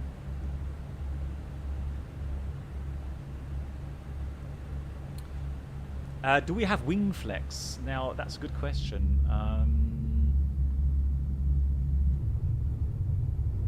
I mean, I can go in this view for a while and see if we hit the turbulence. Again, that's something I've not really checked yet. It will be nice. Yeah, it looks nice already. I love the colors. So in the dark setup, really cool. ATC page. Leonid, yeah. So we actually, there is wing flex. Okay, thanks, Mosoto. Yeah.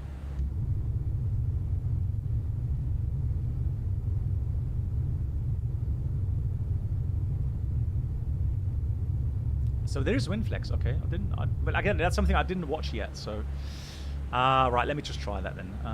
Let me go and let's see if we can do something with it. Oh, actually, let me clear the fault then as well. Right, let me clear the fault. Yeah, I'm sorry. I'm not the world's best beta tester when it comes to these things.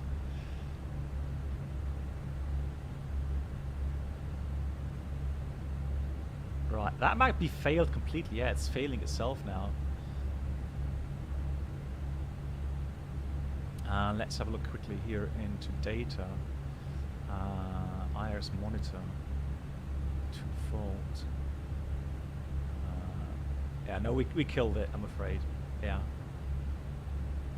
Yeah, we did kill it that way. Thank you much for the feedback. Yeah, thanks.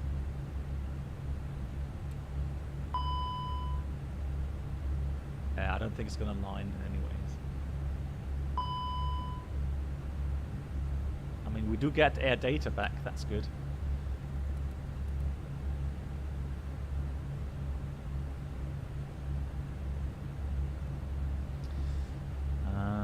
Right, let's see.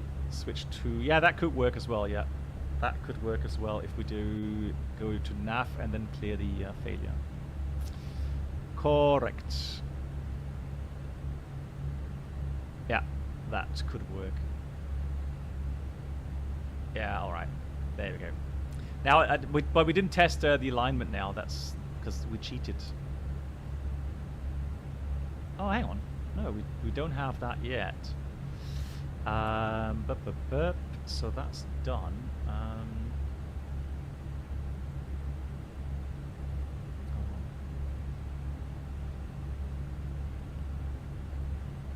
Yeah, excess motion.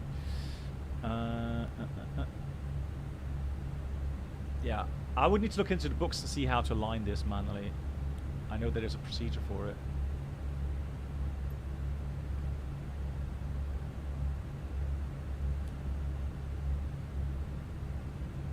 Oh, actually, it says inaccurate align. Yeah. Hey, Marty, how you doing?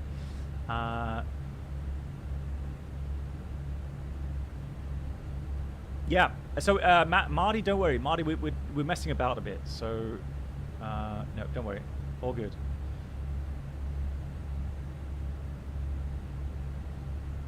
Yeah, we're doing some great stuff. We did try the ATC page. So, oh, there we go. Hey. It has aligned the attitude. Cool. Attitude. It just allows you in certain cases, depending on the issue with the IR unit, it allows you to recover at least the artificial horizon, so the inertial reference part. But that's strictly the attitude. So we don't get heading information, anything like that. That's broken.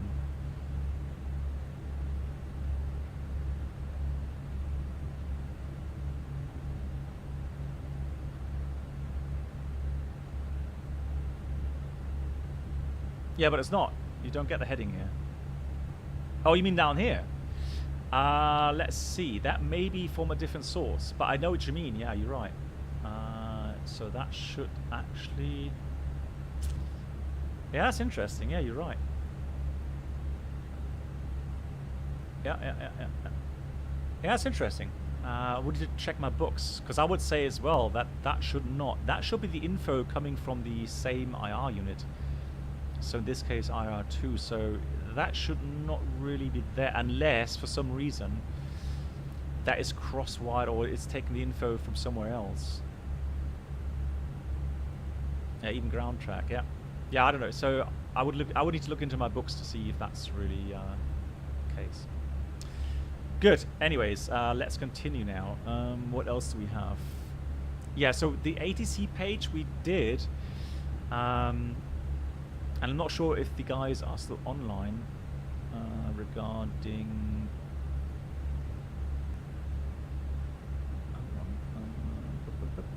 There we go.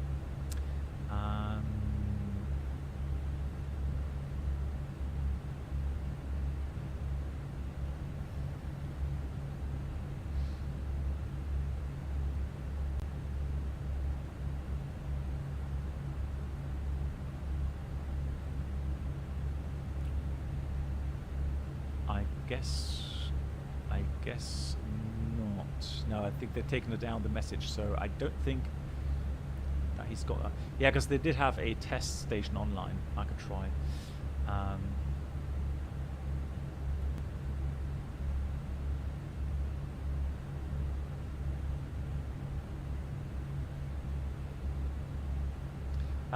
It's the same source. You can see it during the ILS land. Okay, so it shouldn't be taking in the info somewhere else. Okay, so yeah, maybe that's then wrong. Okay, I don't know. Yeah, so maybe that's something Bruno can bug. Good night. Oh, probably he already Black has box. bugged it. I don't know. For all I know. Sapphire, thank you so much for watching so long. Take care. Thanks for the support, Sapphire. Thank you. Flux valve senders. Yeah, that's what I would say as well. Yeah. Good. Oh, one thing I want to try in draft position of All right, so let me try one more thing here. So let's go config.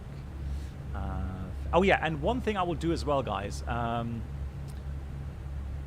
So when I fly the FENIX regularly on stream, I'm gonna put this to all failures. So so when I'm flying offline, that is, not online, because that would get on the nerves with that sim. We could try some really interesting stuff then from time to time. Really challenge myself as well. The random failures. So manual failures. I wanted to do hydraulics. Let's see if I can hydraulic leak. Low air pressure. Engine pumps.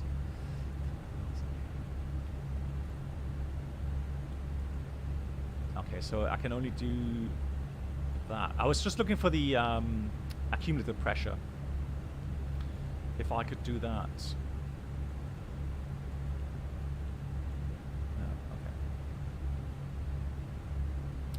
Okay. Landing gear. Well, actually, we can fail that. Right. Okay, so now we failed the alternate brake control unit. And so, since it only has one, it will now say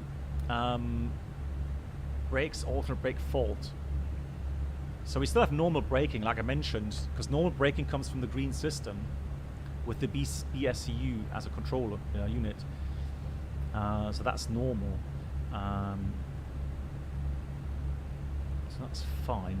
So if I fail both of those, then it will switch to the, there we go. So brakes, normal brake fault. Now we switched over to the alternate brake source. So alternate brake on the yellow system with acupressure available as well. So now let's clear that. Let's look at the status page. Landing procedure applied because we're using the alternate system with a reduced anti-skid system. And it tells us with this failure of the normal brake steering control unit, we still have the alternate yellow brake with anti-skid. But auto brake is now not selectable anymore, so you should not be able to select auto brake, and you can't. There we go. Hey, TomTom, that's really kind. Thank you so much, my friend. Autopilot. Thank you so much. And you give a round of applause for that. Tom, thanks for the support. Thank you very much for your donation.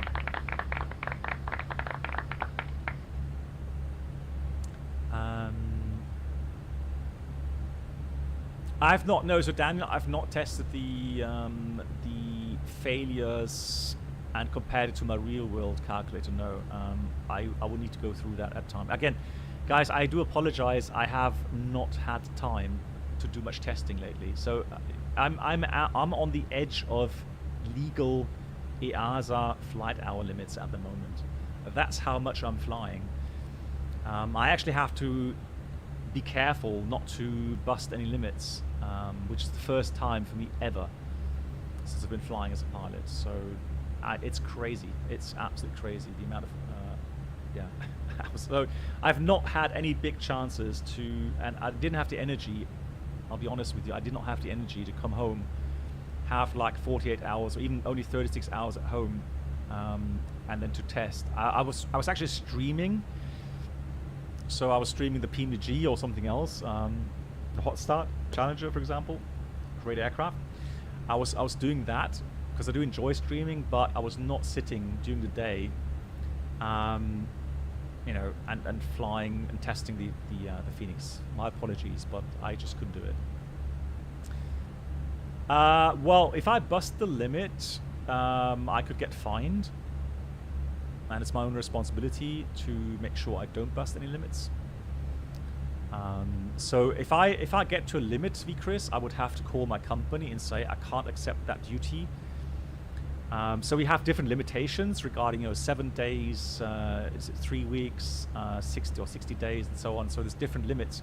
I have a software for that, luckily. So my flight book, my logbook would actually tell me, give me a red warning if I get close to it, and then I would simply have to say, I'm sorry, I can't accept that duty because I'm going to be busting my limits there.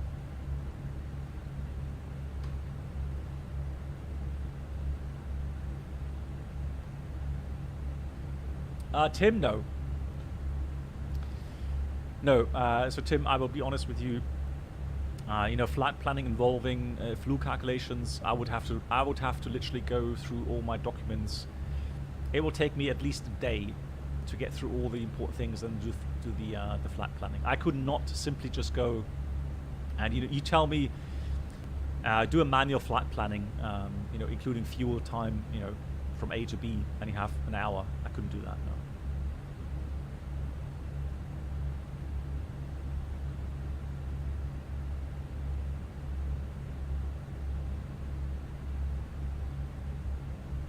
Ah, be Chris, I wish. I wish, yeah.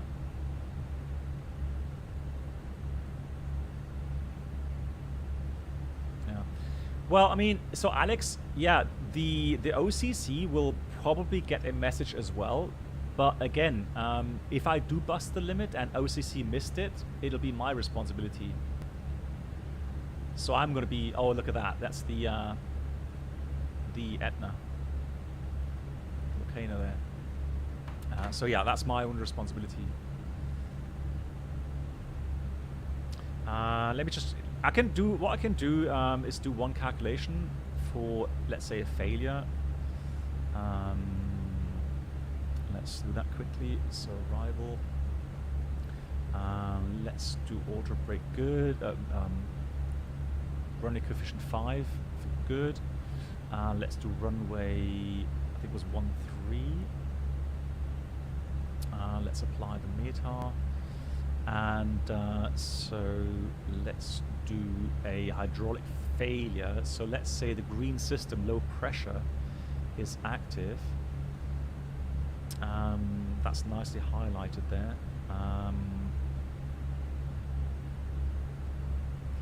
So idle auto thrust off, manual landing. Landing weight is going to be about 60, let's say 63.5.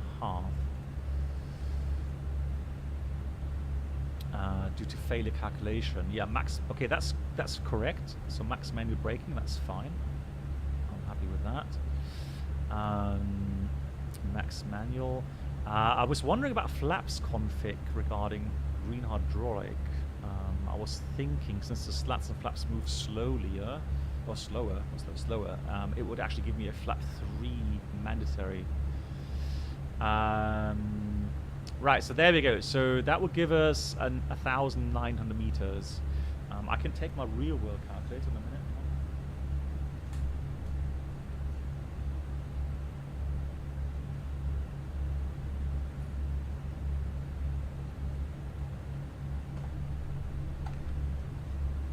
So I'm going to take the same values. Oh, is it really? They had the Giro Italia there last week. Pretty cool. I'm going to fly, since we are passing Palermo, I am actually going to fly to Palermo in real life in a couple of days. So I'm quite excited about that. I've been there once a long, long time ago. I definitely want to take the GoPro. Oh, that reminds me. I did want to show you guys the landing. So while I do the calculations, guys, I'll show you the video landing 320 Neo in Malta. Although it's the other way around. I think we're landing 3-1.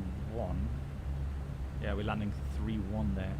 But I guess, I mean, you're going to get a good impression of the scenery there, so why not? And then I'll do the calculations and then talk to you in a minute.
$2,500.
1000.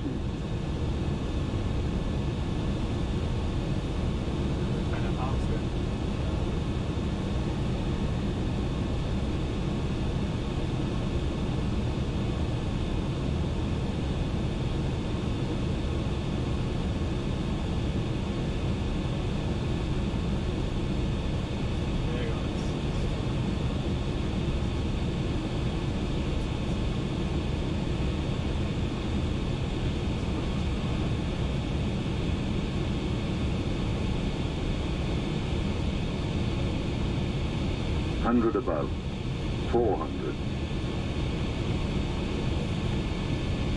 300, minimum 200,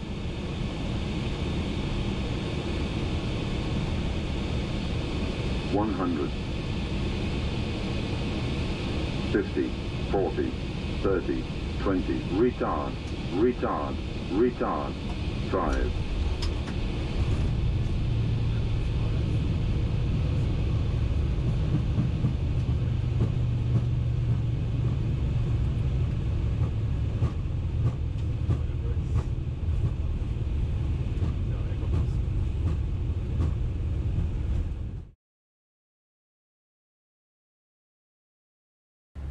So yeah, thank you.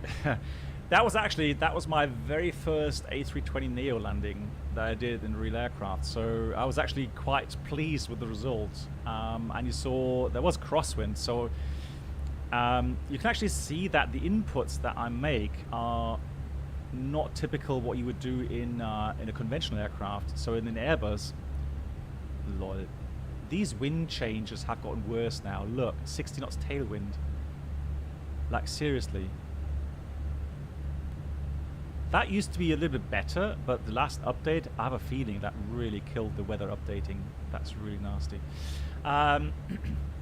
So yeah, I had crosswind from the left, and so the inputs were made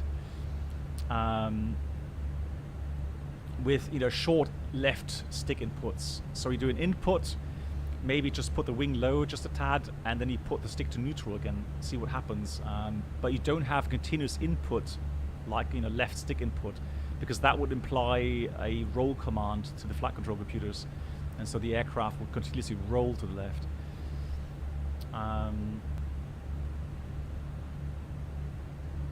The Neo does feel different to the COs, yeah, it does. And especially the 321 Neo has a different flare program. I mean, you can't even call it program. So, you know, the flare program in the normal 320 with a pitch down moment over 8 seconds by 2 degrees, etc., and you have to pull back to, because that simulates a synthetic kind of nose down moment. The A320 Neo doesn't have that. So it's just different in its behavior, and yeah, it's all right. It's not dangerous or anything like that. It's just different. Yeah, exactly. After 50 feet. I've just realized, guys, we need to do a weather update, and it looks to me as if there may have been a runway change. Actually, let me do this. Oh yeah, I just checked. The green hydraulic system failure for me and my real world calculator does allow me flat full, so that's correct. However, I have 1,005 kilometers land distance required, so a bit less than what the FENIX calculates here.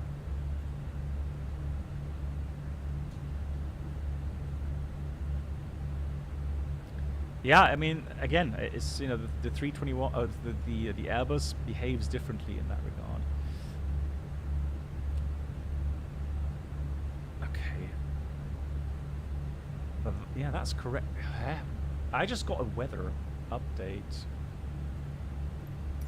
It doesn't matter. I'll tell you what we'll do. It's a little wind, guys. It's only 4 knots. So shall we do 3-1 so that we have the same picture and the same approach, just like we had in the video there? Because I'm interested to find out how the update has changed things. So arrival. Let me do ILS 3-1.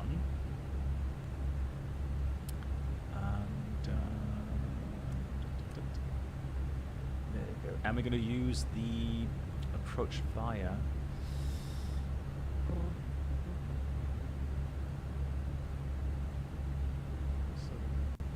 there is called... Actually, shall we do the RMP? Let's do the RMP approach.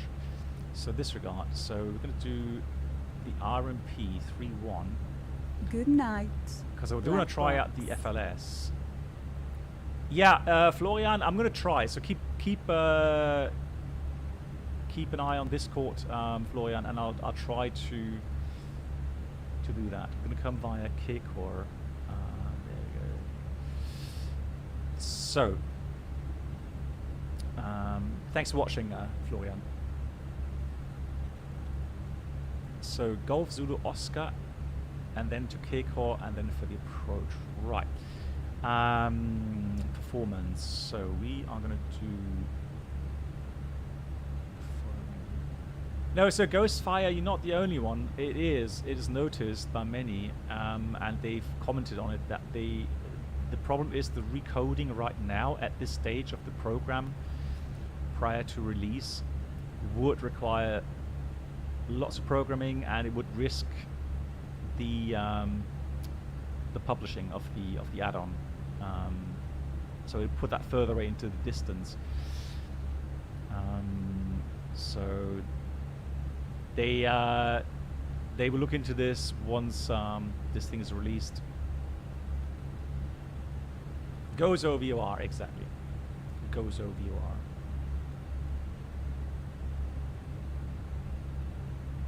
Yeah, they have. So they already changed it a little bit, but obviously people still notice something. So 280. So I don't know exactly, what the plan is in the future on that. But what I can say is that I've gotten to know Amir over the last couple of months, and I've seen the amount of things he does to make sure that this simulator is as good as it gets. And I was actually quite surprised by the lengths he goes to by doing so, not sparing any expenses. So I know I would be very surprised if after the release development would slow down. Good. We're gonna do a config. Well, it's a bit tailwindy, maybe. Just wondering. No, that's just heading. All right, let's risk it for a biscuit. Let's do config 3, just to spice things up a bit. Config 3. Let me also go through a couple more questions. Nico, I've missed most of the stream and will rewatch the rest tomorrow, so hopefully ask it twice. But do you have a crucial bug to mention that will occur in normal operation at the current? No, if it was, Nico, I wouldn't be allowed to comment on that, because that's what we under NDA there. Right. Man, we can just look outside here. Ah, beautiful. There should be Palermo right behind us. I think it's right there.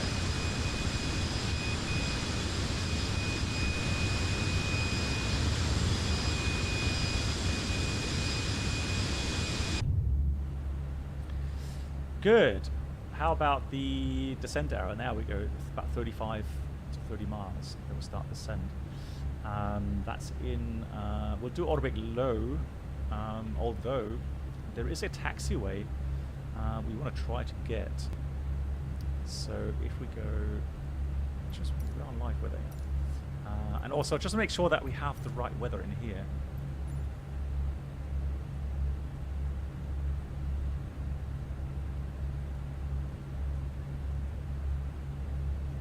Oh, it doesn't have that yet.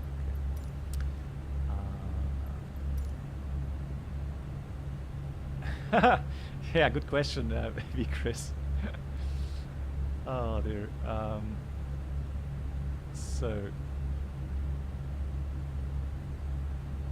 let's do the approach chart RP 3-1.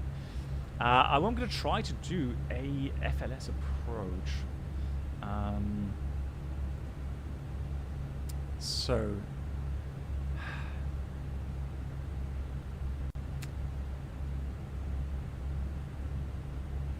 is the option actually active? Config aircraft. Yeah, FLS option is on. I'm trying to remember how to do that. So we want Golf to Oscar here. What? Golf?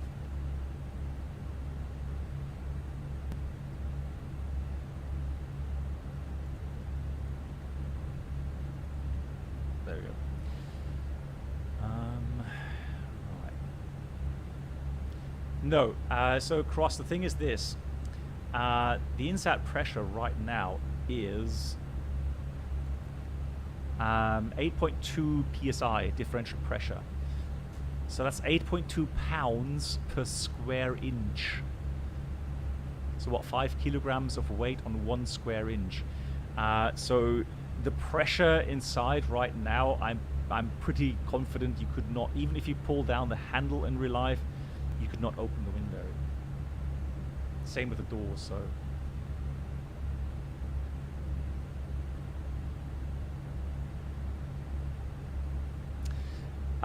Gilbert, well then I'll make an offer that I may do a go around and we'll proceed and return and fly on the other side then, yeah.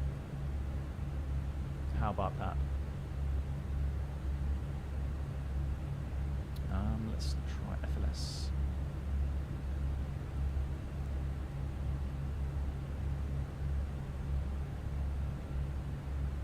So I'm just looking at the FLS stuff. All right, so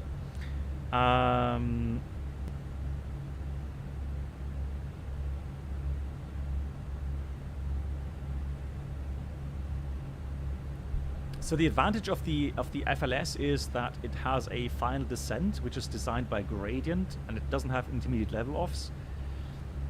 And it's based on a continuous descent final approach technique, so you have a constant descent rate without level offs. So the FLS approach guidance is available for all non-precision approach types except RPAR. So whenever a pilot chooses a VOR, VOR DME, NDB, NDB DME, RNAV, RNP, or localized only approach, the FMS will compute a so-called FLS beam. And the FLS beam defines the final approach leg on that non-precision approach and is defined by an anchor point here at the runway, for example. It doesn't have to be at the runway threshold. A course, so final course, and a slope. Right, decelerate, let's descend.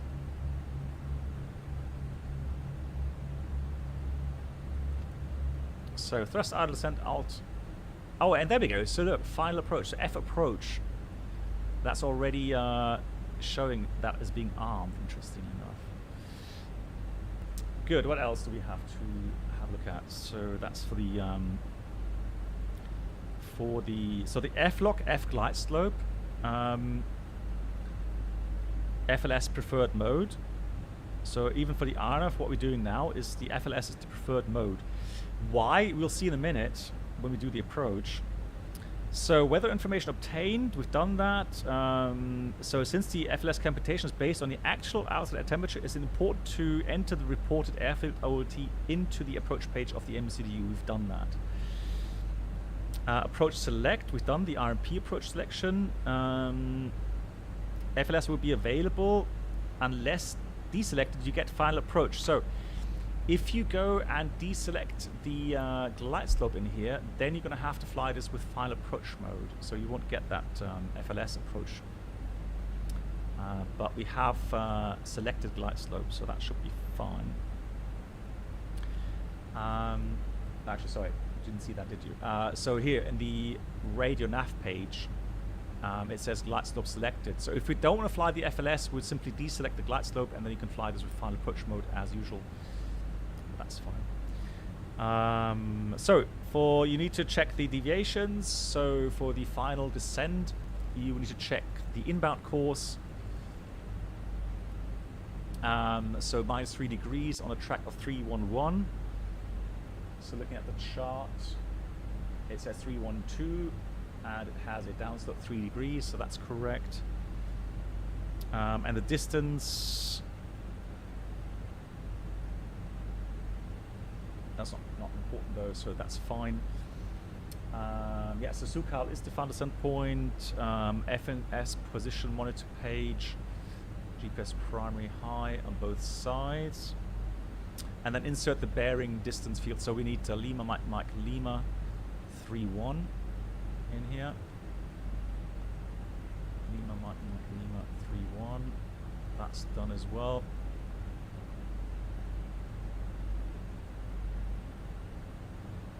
Okay, that looks good. Barometric reference set cross check. So once we get below a transition, we need to make sure that we have the right altimeter setting.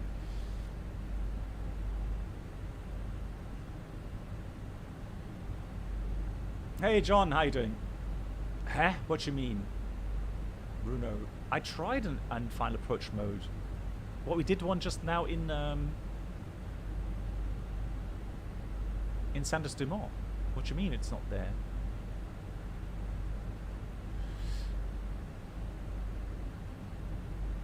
No, my company doesn't have that. No, not at least on my fleet. I know it had it on different fleets, but not on mine.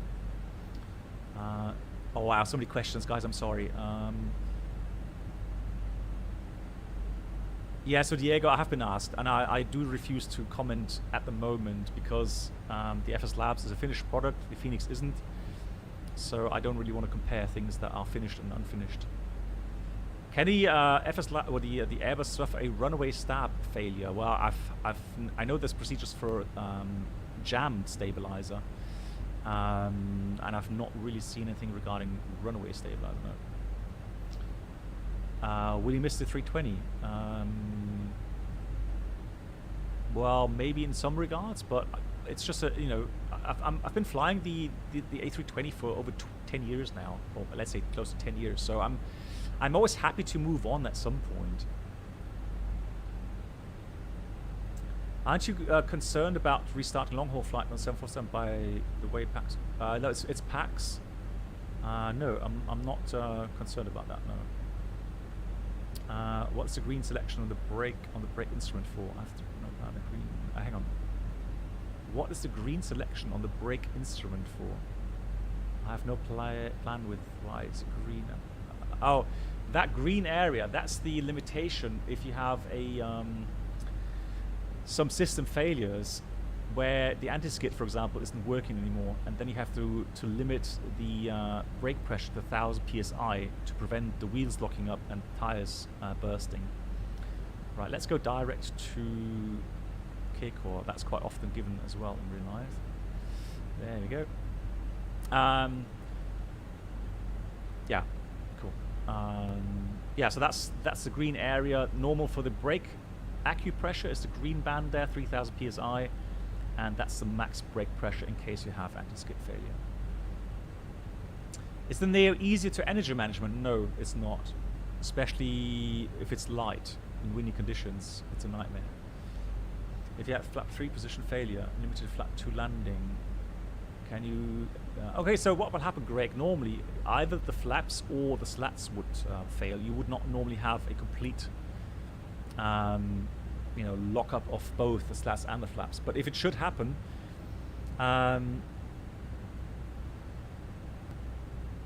no, so it will be locked. So you would not go, you know, skip flap 3 and go flap 4. No. Whatever is broken is locked, so you don't have that option.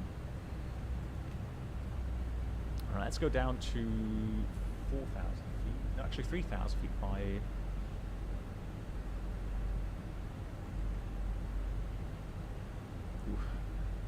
Speed brakes again.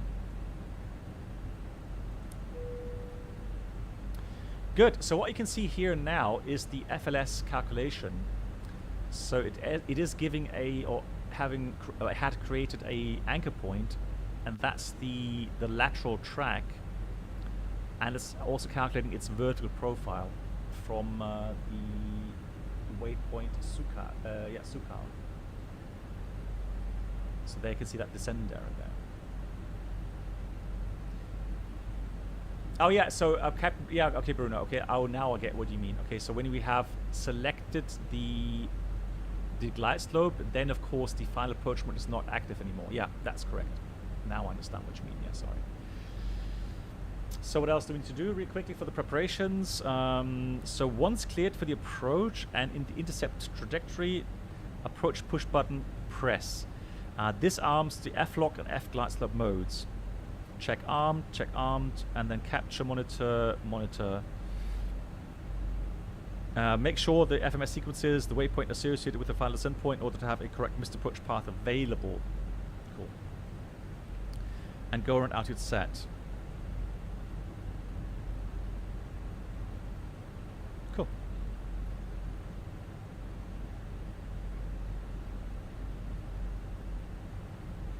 Nice. Alright, let's try that.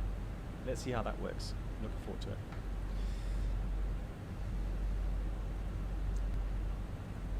Airborne myth.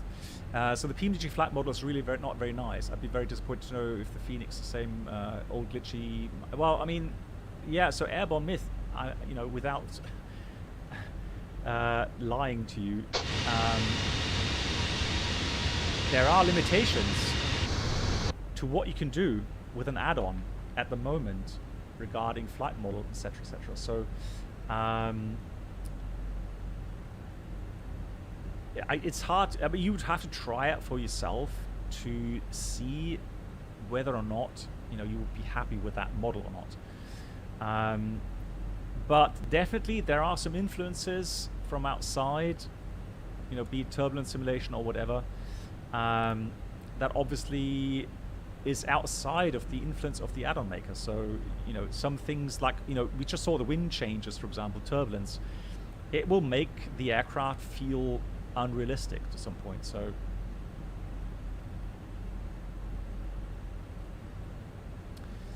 does so we know about flight model issues? Yes, they do, Bob. They have commented on that. Yeah, they have.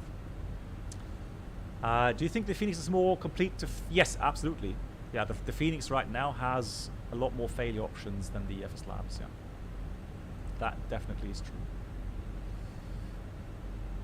Do the light switches work? What do you mean? Window pillars? Oh, you mean console? Yeah, they do work. Or you mean these? The reading light? Oh, I've never tried that. It's like daylight at the moment. I can't really see it.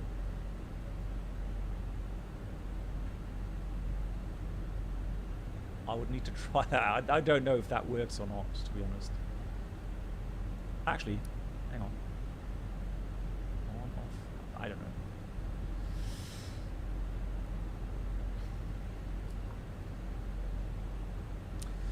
If you were to move on, what should you fly next? Well, 747, hopefully. If not, maybe 787. How many parking cycles do you have in case you need to use it? About 4, Daniel. So you're not supposed to pump the brakes when you're on acupressure, but I think they quote 4 cycles. So full brake release, full brake release, full brake release, full brake release. So you have to be careful, not to pump the brakes on acupressure.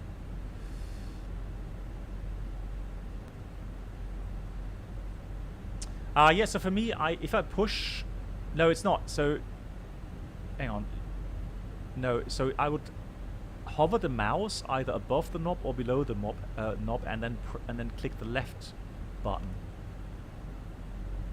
The right button doesn't work for pulling. I don't think I prefer anything in that regard. It's more a matter of the changes from time to time. So it doesn't get too monotonous. Monotonous? Is that a word? From Pilot to Jao. Good day. I have seen during the flights of streamers the missed approach fixes don't appear on the navigation display. Let's have a look. So once the approach is activated, which we can do now. Actually, a bit early for the activation, to be honest.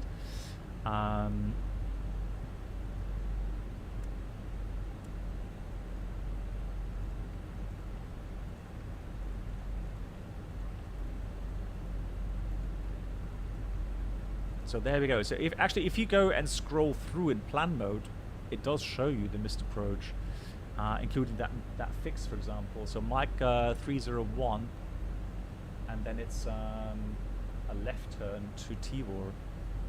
I mean, if you're saying that it doesn't show Timor, actually, there just says heading. No, so it's not Timor, it's heading 301. It doesn't have a fix after that. So the first fix, it does draw in. So it's there.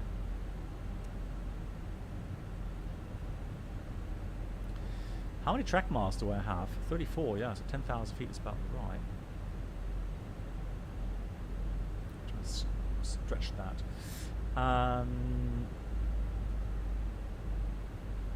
Is there any significant difference between the engines of the 320 Neo? Yes, there is. Huge difference in power, in RPMs, pressures inside. There's lots of differences. So RPM, especially since it's a gearbox with a 3-to-1 transmission, there's a lot of differences with the Pratt & Whitneys. Afgeek, yeah, I mean, yeah, that's just the way it goes at the moment. No, so you have two options regarding the activation of the approach mode. So one would be to overfly that pseudo deceleration waypoint. So that's the magenta circle with a D in it. So when you fly on the track over that, it will automatically activate the approach phase. If you're under radar vectors, so you don't have to monitor any more restrictions, then you can actually manually activate the approach phase.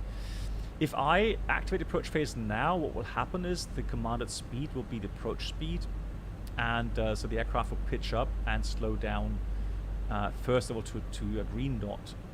As long as in managed mode, it will not go below green dot until you select flaps 1. But it will definitely mess up your calculated path. So, you know, the FMS is calculating you flying this in managed descent until you hit that descent waypoint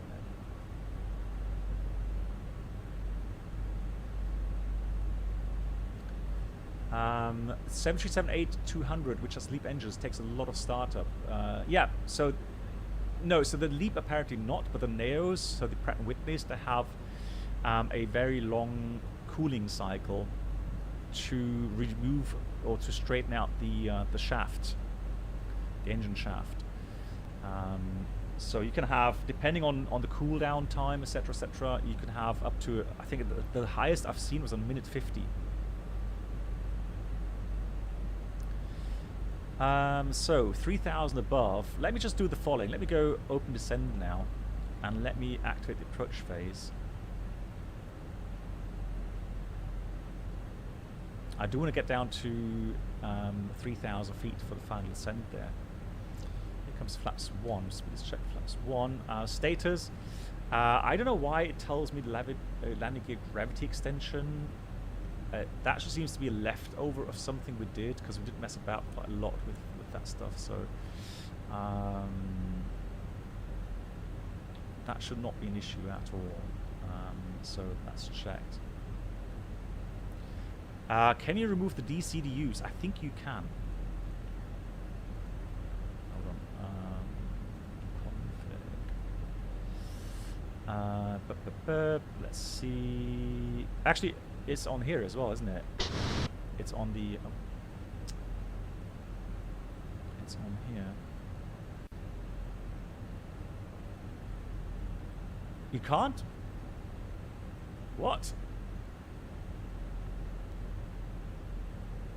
Okay, disregard. No, you can't. I thought you... No, that's a DRD. No, okay, you can't. Sorry, you can't. Good. So, we are now coming down past transition altitude. QNH is 1017. Oh, what? I'm sure I linked that, didn't I? No.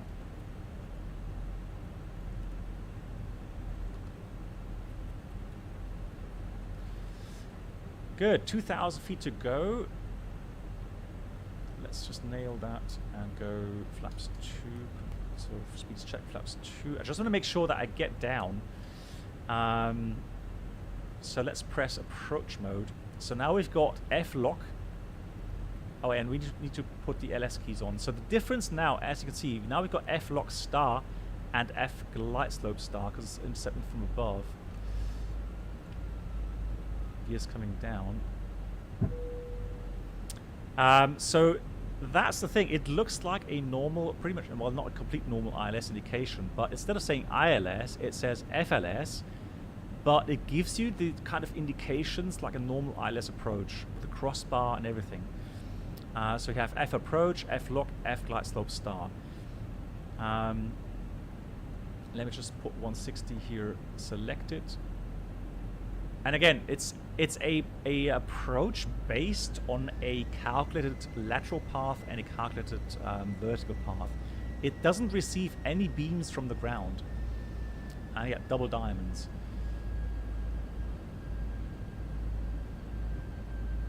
So it is, in essence, it's like an RNF approach, for example, but it just uses a different indication and a different way of activating. Well, you just press the approach button there, but it has a lot more similarities to the normal ILS approach. Oh yes, you're right. GPS primary high checked. Thank you. Missed approach altitude is 3,000 feet. Set. And final approach point, that's as well SUCAL checked. Oh no, don't go there. Lol. Are you kidding me? Hold on. Why did it go into alt star? That's a bit weird. Right, F glide slope star. Interesting. Either Bruno, did you see, was that continuously in star, or was that actually completely captured? Because if it was captured, it should not have gone into... Yeah, that alt blue is wrong, in my opinion. 2,000. Yeah, exactly. That should not be alt blue. Alright, something for the devs. Bruno, can you bug it? Oh, Bruno probably bugged it already.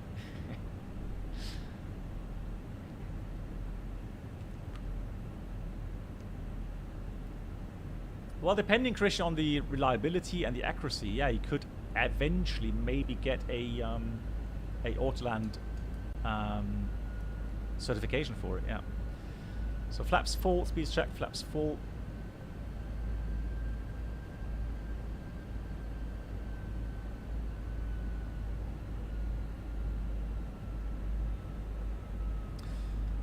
Oh, no, disregard. We wanted config 3, didn't we? Disregard, config 3.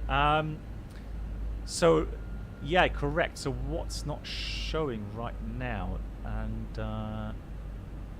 yeah, it doesn't show the missed approach fixes. Oh, now it does. Disregard. No, you need to have the flight plan page open, it seems. So, yeah, now we see that missed approach path. Oh, that's bright. Landing checklist, eco landing, no blue. Just no lights on. And just going to watch out for the scenery here.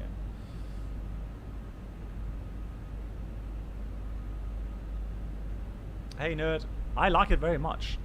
It still has, you know, some issues. So if you really look closely into all the systems, etc., etc., you're definitely going to find some things that still need work on. But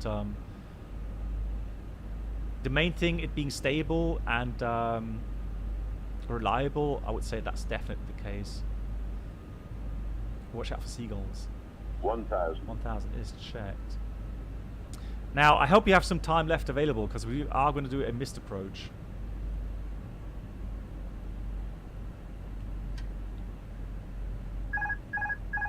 So, just going to go with manual thrust here. So I'm just going to mess up the approach a bit. Oh, so my cop. Oh, flat slope. Yeah. Correcting. 500. Correcting. Oh man, the aircraft today feels so weird. Oh, I've not had much experience lately. Oh yeah. Yeah. Slightly high. Yeah, correcting.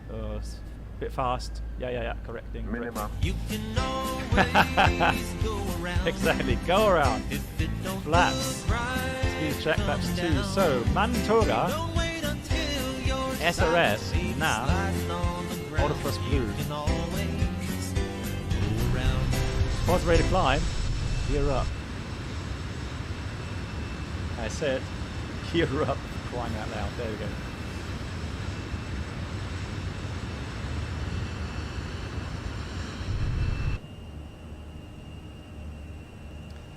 So let's go 1, 2 back. So we've got thrust climb, open climb, out blue, auto thrust.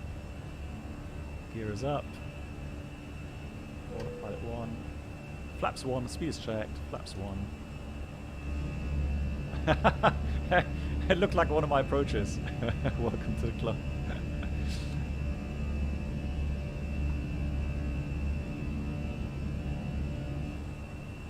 Good. Flap 0, speed is checked. Flap 0, 3,000 feet. Wonderful.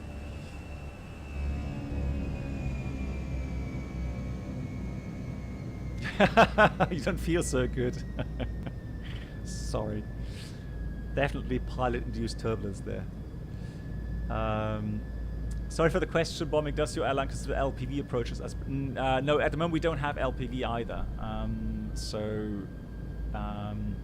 Yeah, I don't know if they've ever implemented that. I've not heard anything. The only thing that's going to be implemented soon is the new smart briefings.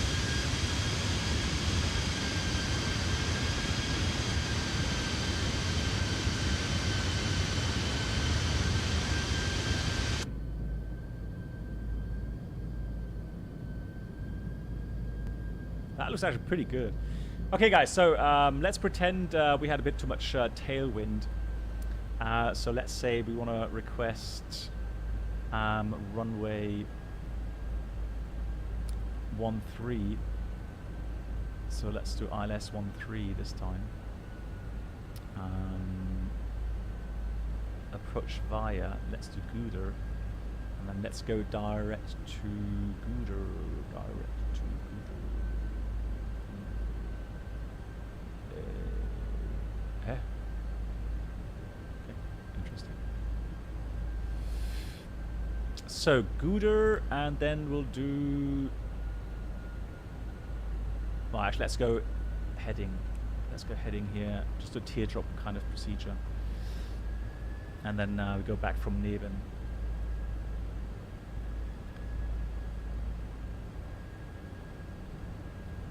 VNAV, yeah, VNAV works. There may be, from time to time, maybe there's an approach somewhere where you're going to run into some issues, but today it worked perfectly, so had no issues whatsoever. Yeah, nerd, that's the thing.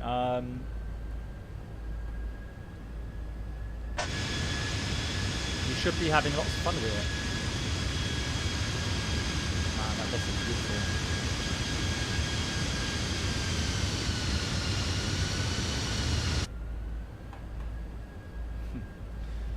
So, minimums for that is 460.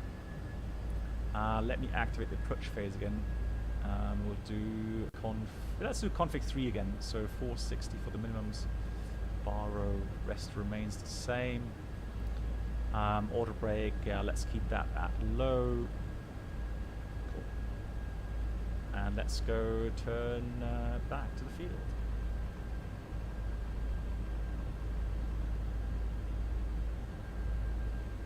Flaps 1, speed is checked, flaps 1. That looks nice. It really does. Raw data, yeah, you're right. Let's do some manual flying. Yeah, as other people would say. So let's do, actually let's go ILS then. Okay, now that gear thingy has disappeared. So status is checked, remove. Manual flights. Synchronize the donuts. Manual thrust. Flight directors off. Bird on.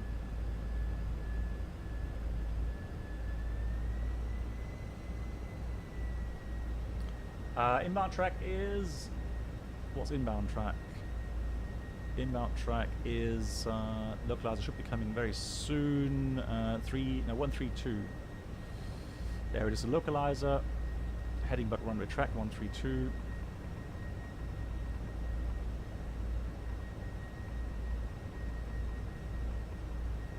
There it is.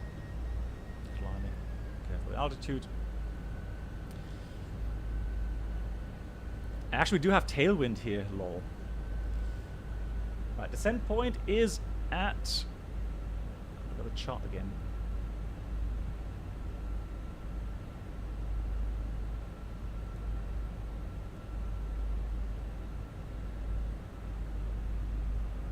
I need to reset my... I think I did tune the pitch axis at some point because I did feel it being a bit too sensitive, and I've reset it now. Or it's reset because I installed a new version. So it's going to be 8.5. There we go. Flaps 2, speed is checked. Flaps 2. Yeah, I need to tweak the pitch axis. That's a bit too sensitive for me. So a bit of ballooning coming.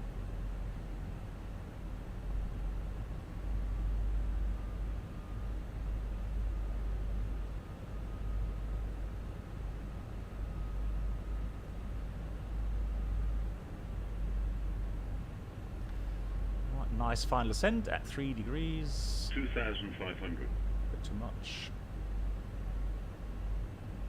2,500 is checked. Missed approach 3000 is set. RT warning is checked. That's on purpose. Anything else we need to do? Right, missed approach procedure. It would say straight ahead 3000, Mike Lima 101, and then right.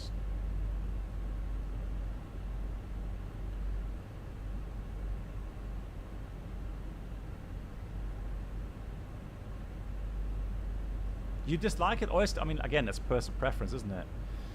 I don't have any issues with it. Right, gear down.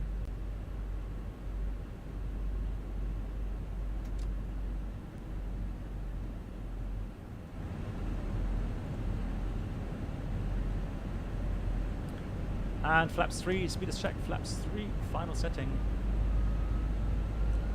Landing checklist, Ecam Memo, landing, no blue, slightly high, correcting. So I'm trying to find the right power setting, about what, 48%, somewhere there. But we have tailwind, so we need a bit less. So it's going to be a bit higher ground speed, a bit higher descent speed, resulting in lower thrust settings.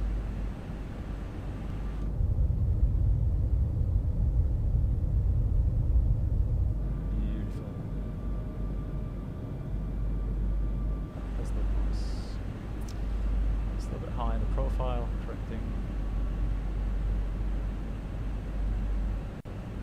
1,000. 1,000 is checked. Careful descent rates.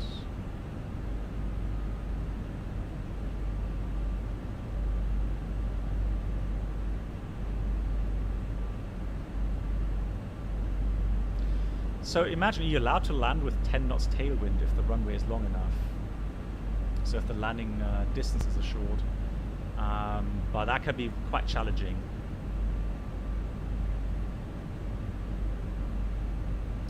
The center point too stiff? Okay. Well, again, I don't know. 500. Yeah.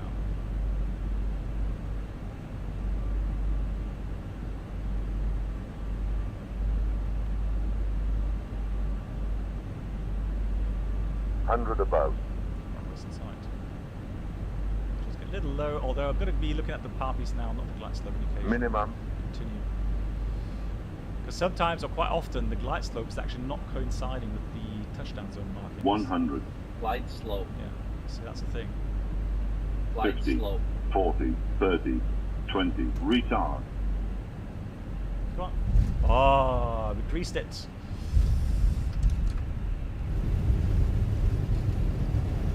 So, we've got spoilers, reverse green, decel.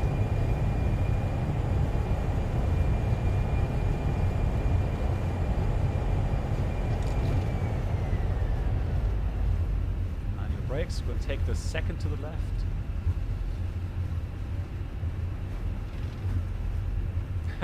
You deserve yourself a pizza. Nice, I'll take it.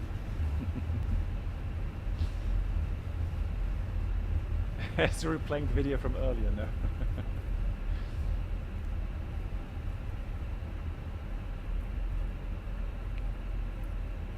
Thank you so much. Right. Okay, so 3 flights, and it behaved very well. So I think everyone that has been watching different streamers, different flights with the FENIX, I think got a good impression of how far the aircraft has come along. Maybe there's something where you would say, hey, you know what, I'm going to just hold off with the purchase. There's something I just don't really like. That's perfectly fine. For the testers and for the development team, obviously a lot more work to do. But as I said at the beginning, I'm very confident that this development team will do the very best to get things sorted out quickly, efficiently. So, Bruno, yeah, I think I will. Yeah, so what I could do tomorrow is like do 2 flights, one in German language and then one in English language. A bit laggy here. That's what I could do.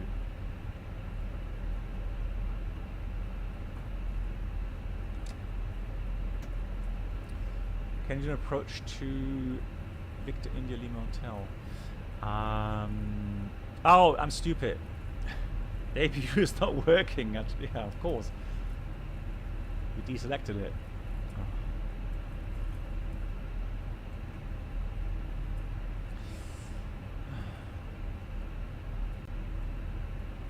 All right, let's.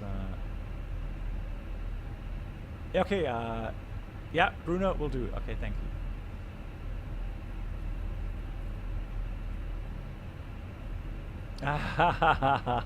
Mick Chester. Nice. He's still here. Thank you, Mick Chester. Take care. And yeah, who knows? Who knows? I mean, German live stream definitely always a good idea. Just chat regarding Vienna. And especially with CP DLC and so on. So, you know, there's some good stuff we can show. Right, let's stop here.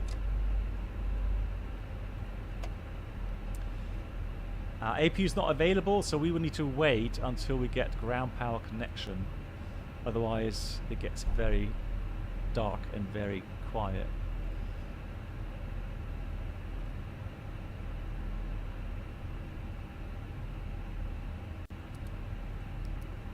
So there we go. External power is connected. We can switch off the engines.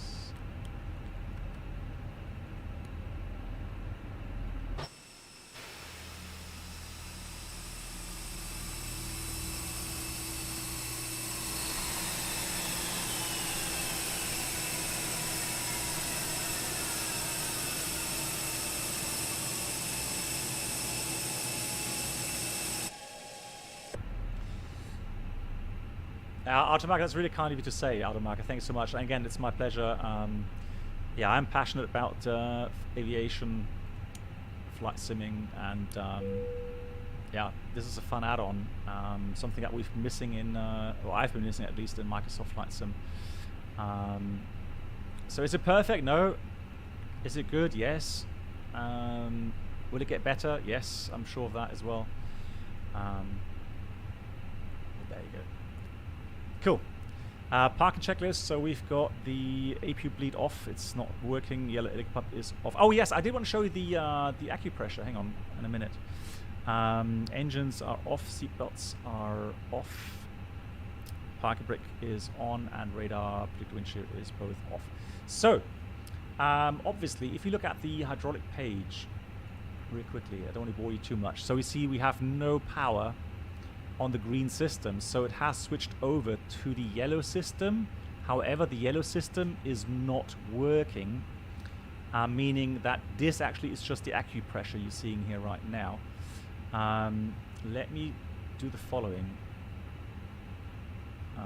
Board, let me put the chocks are in. Okay, so let me switch off the the parking brake. So if I do parking brake off, what happens now on the triple indicator is that goes to 0 because there's no more pressure at the brake pedal, brake disc. So if I go and pump the brakes now, one, and you can see if I'm pressing the brakes full down, it limits automatically to 1,000 psi brake pressure. It doesn't go beyond that. That was 2. And as I do this, it depletes the accumulator pressure. Oh, someone's opening the... Oh, for crying out loud. Will you stop that? So somebody just opened the cargo door, which caused the yellow ilic pump to pressurize the system, the yellow system. That's why it recharged the accu pressure there. So, 1, 2, 3. I was like, that should not go up. 4. So it does more than 4 here in the sim. 5. Yeah, 6. So, I mean, 5, I guess it should go down a bit faster, but you see the point, right? So now we are depleting the accu pressure, and you can see the brake pressure now. Yeah, it says accu low pressure as well now. And that's it. So pretty much Good night. 0. Black box. It's pumping the rest of the pressure out, and that's it. So now if the chocks were removed, the aircraft would start rolling, and there's nothing else you could do. Well, you could. So you could literally just get the yellow ilic pump on, because we still have yellow quantity. So now the pressure's coming up, and you see the accu pressure is being repressurized. There we go. So I hope that has explained a little bit about that indicator and the system behind it. Cool. Dear friends, thank you again for the amazing support coming in today. Thanks for watching. Lots of people interested in the FENIX, which is nice to see. Thanks so much. Black box. Yeah, and if you're interested in finding out more about the A320, so whenever I stream, especially now with the FENIX, I will, of course, explain some of the systems. I'm not going to just do simple A to B flights. Probably going to get some failures along the way from time to time.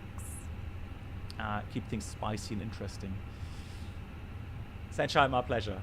And my dear moderators, thanks for today, especially since today's been really busy. Thanks for looking over everything and just checking that we have answered all the questions. No, there's 3 more.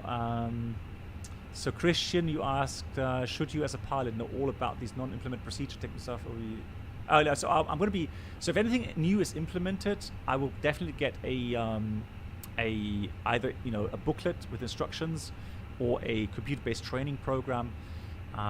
So definitely we do get to training.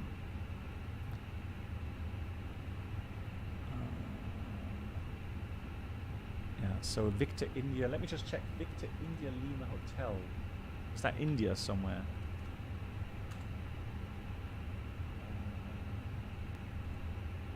Okay, well the problem is I don't even have any charts for that.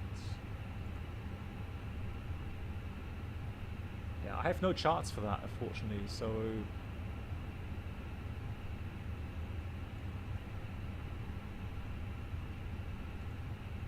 Yeah. So that's a problem. Hey! Late stream at last. Cool. What some resources we can look up for failures and system depth? Well, there is something called... oh man.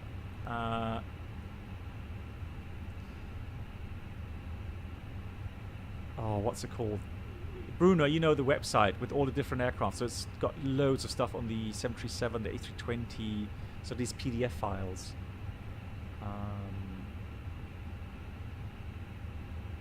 Hey, Aircraft 320. Oh, anybody else knows that sim something? No, yeah, Smart Cockpit. There we go. Smart Cockpit. Thank you. Right, here we go. So if you're looking for some good infos, thank you, Mark. Yeah, exactly. That's a huge, good website for all the different systems. That's the best I can think of right off the top of my head. Excellent. Thank you so much, everyone. Are we deboarding? No, we're not. Why we're not deboarding? No, we don't have stairs. There we go. Now we're deboarding. Fantastic. Excellent. Thank you everyone once again. Thanks for watching. Thanks for hanging out today. And I'll see you again. If you like, probably tomorrow. So we do one German part, German language part, and then one English language part. Probably 1700 UTC tomorrow. So stay tuned. Good night, everyone. Yeah, good night. That's a good word. Take care, everyone. Thanks again for the support, guys. See you soon.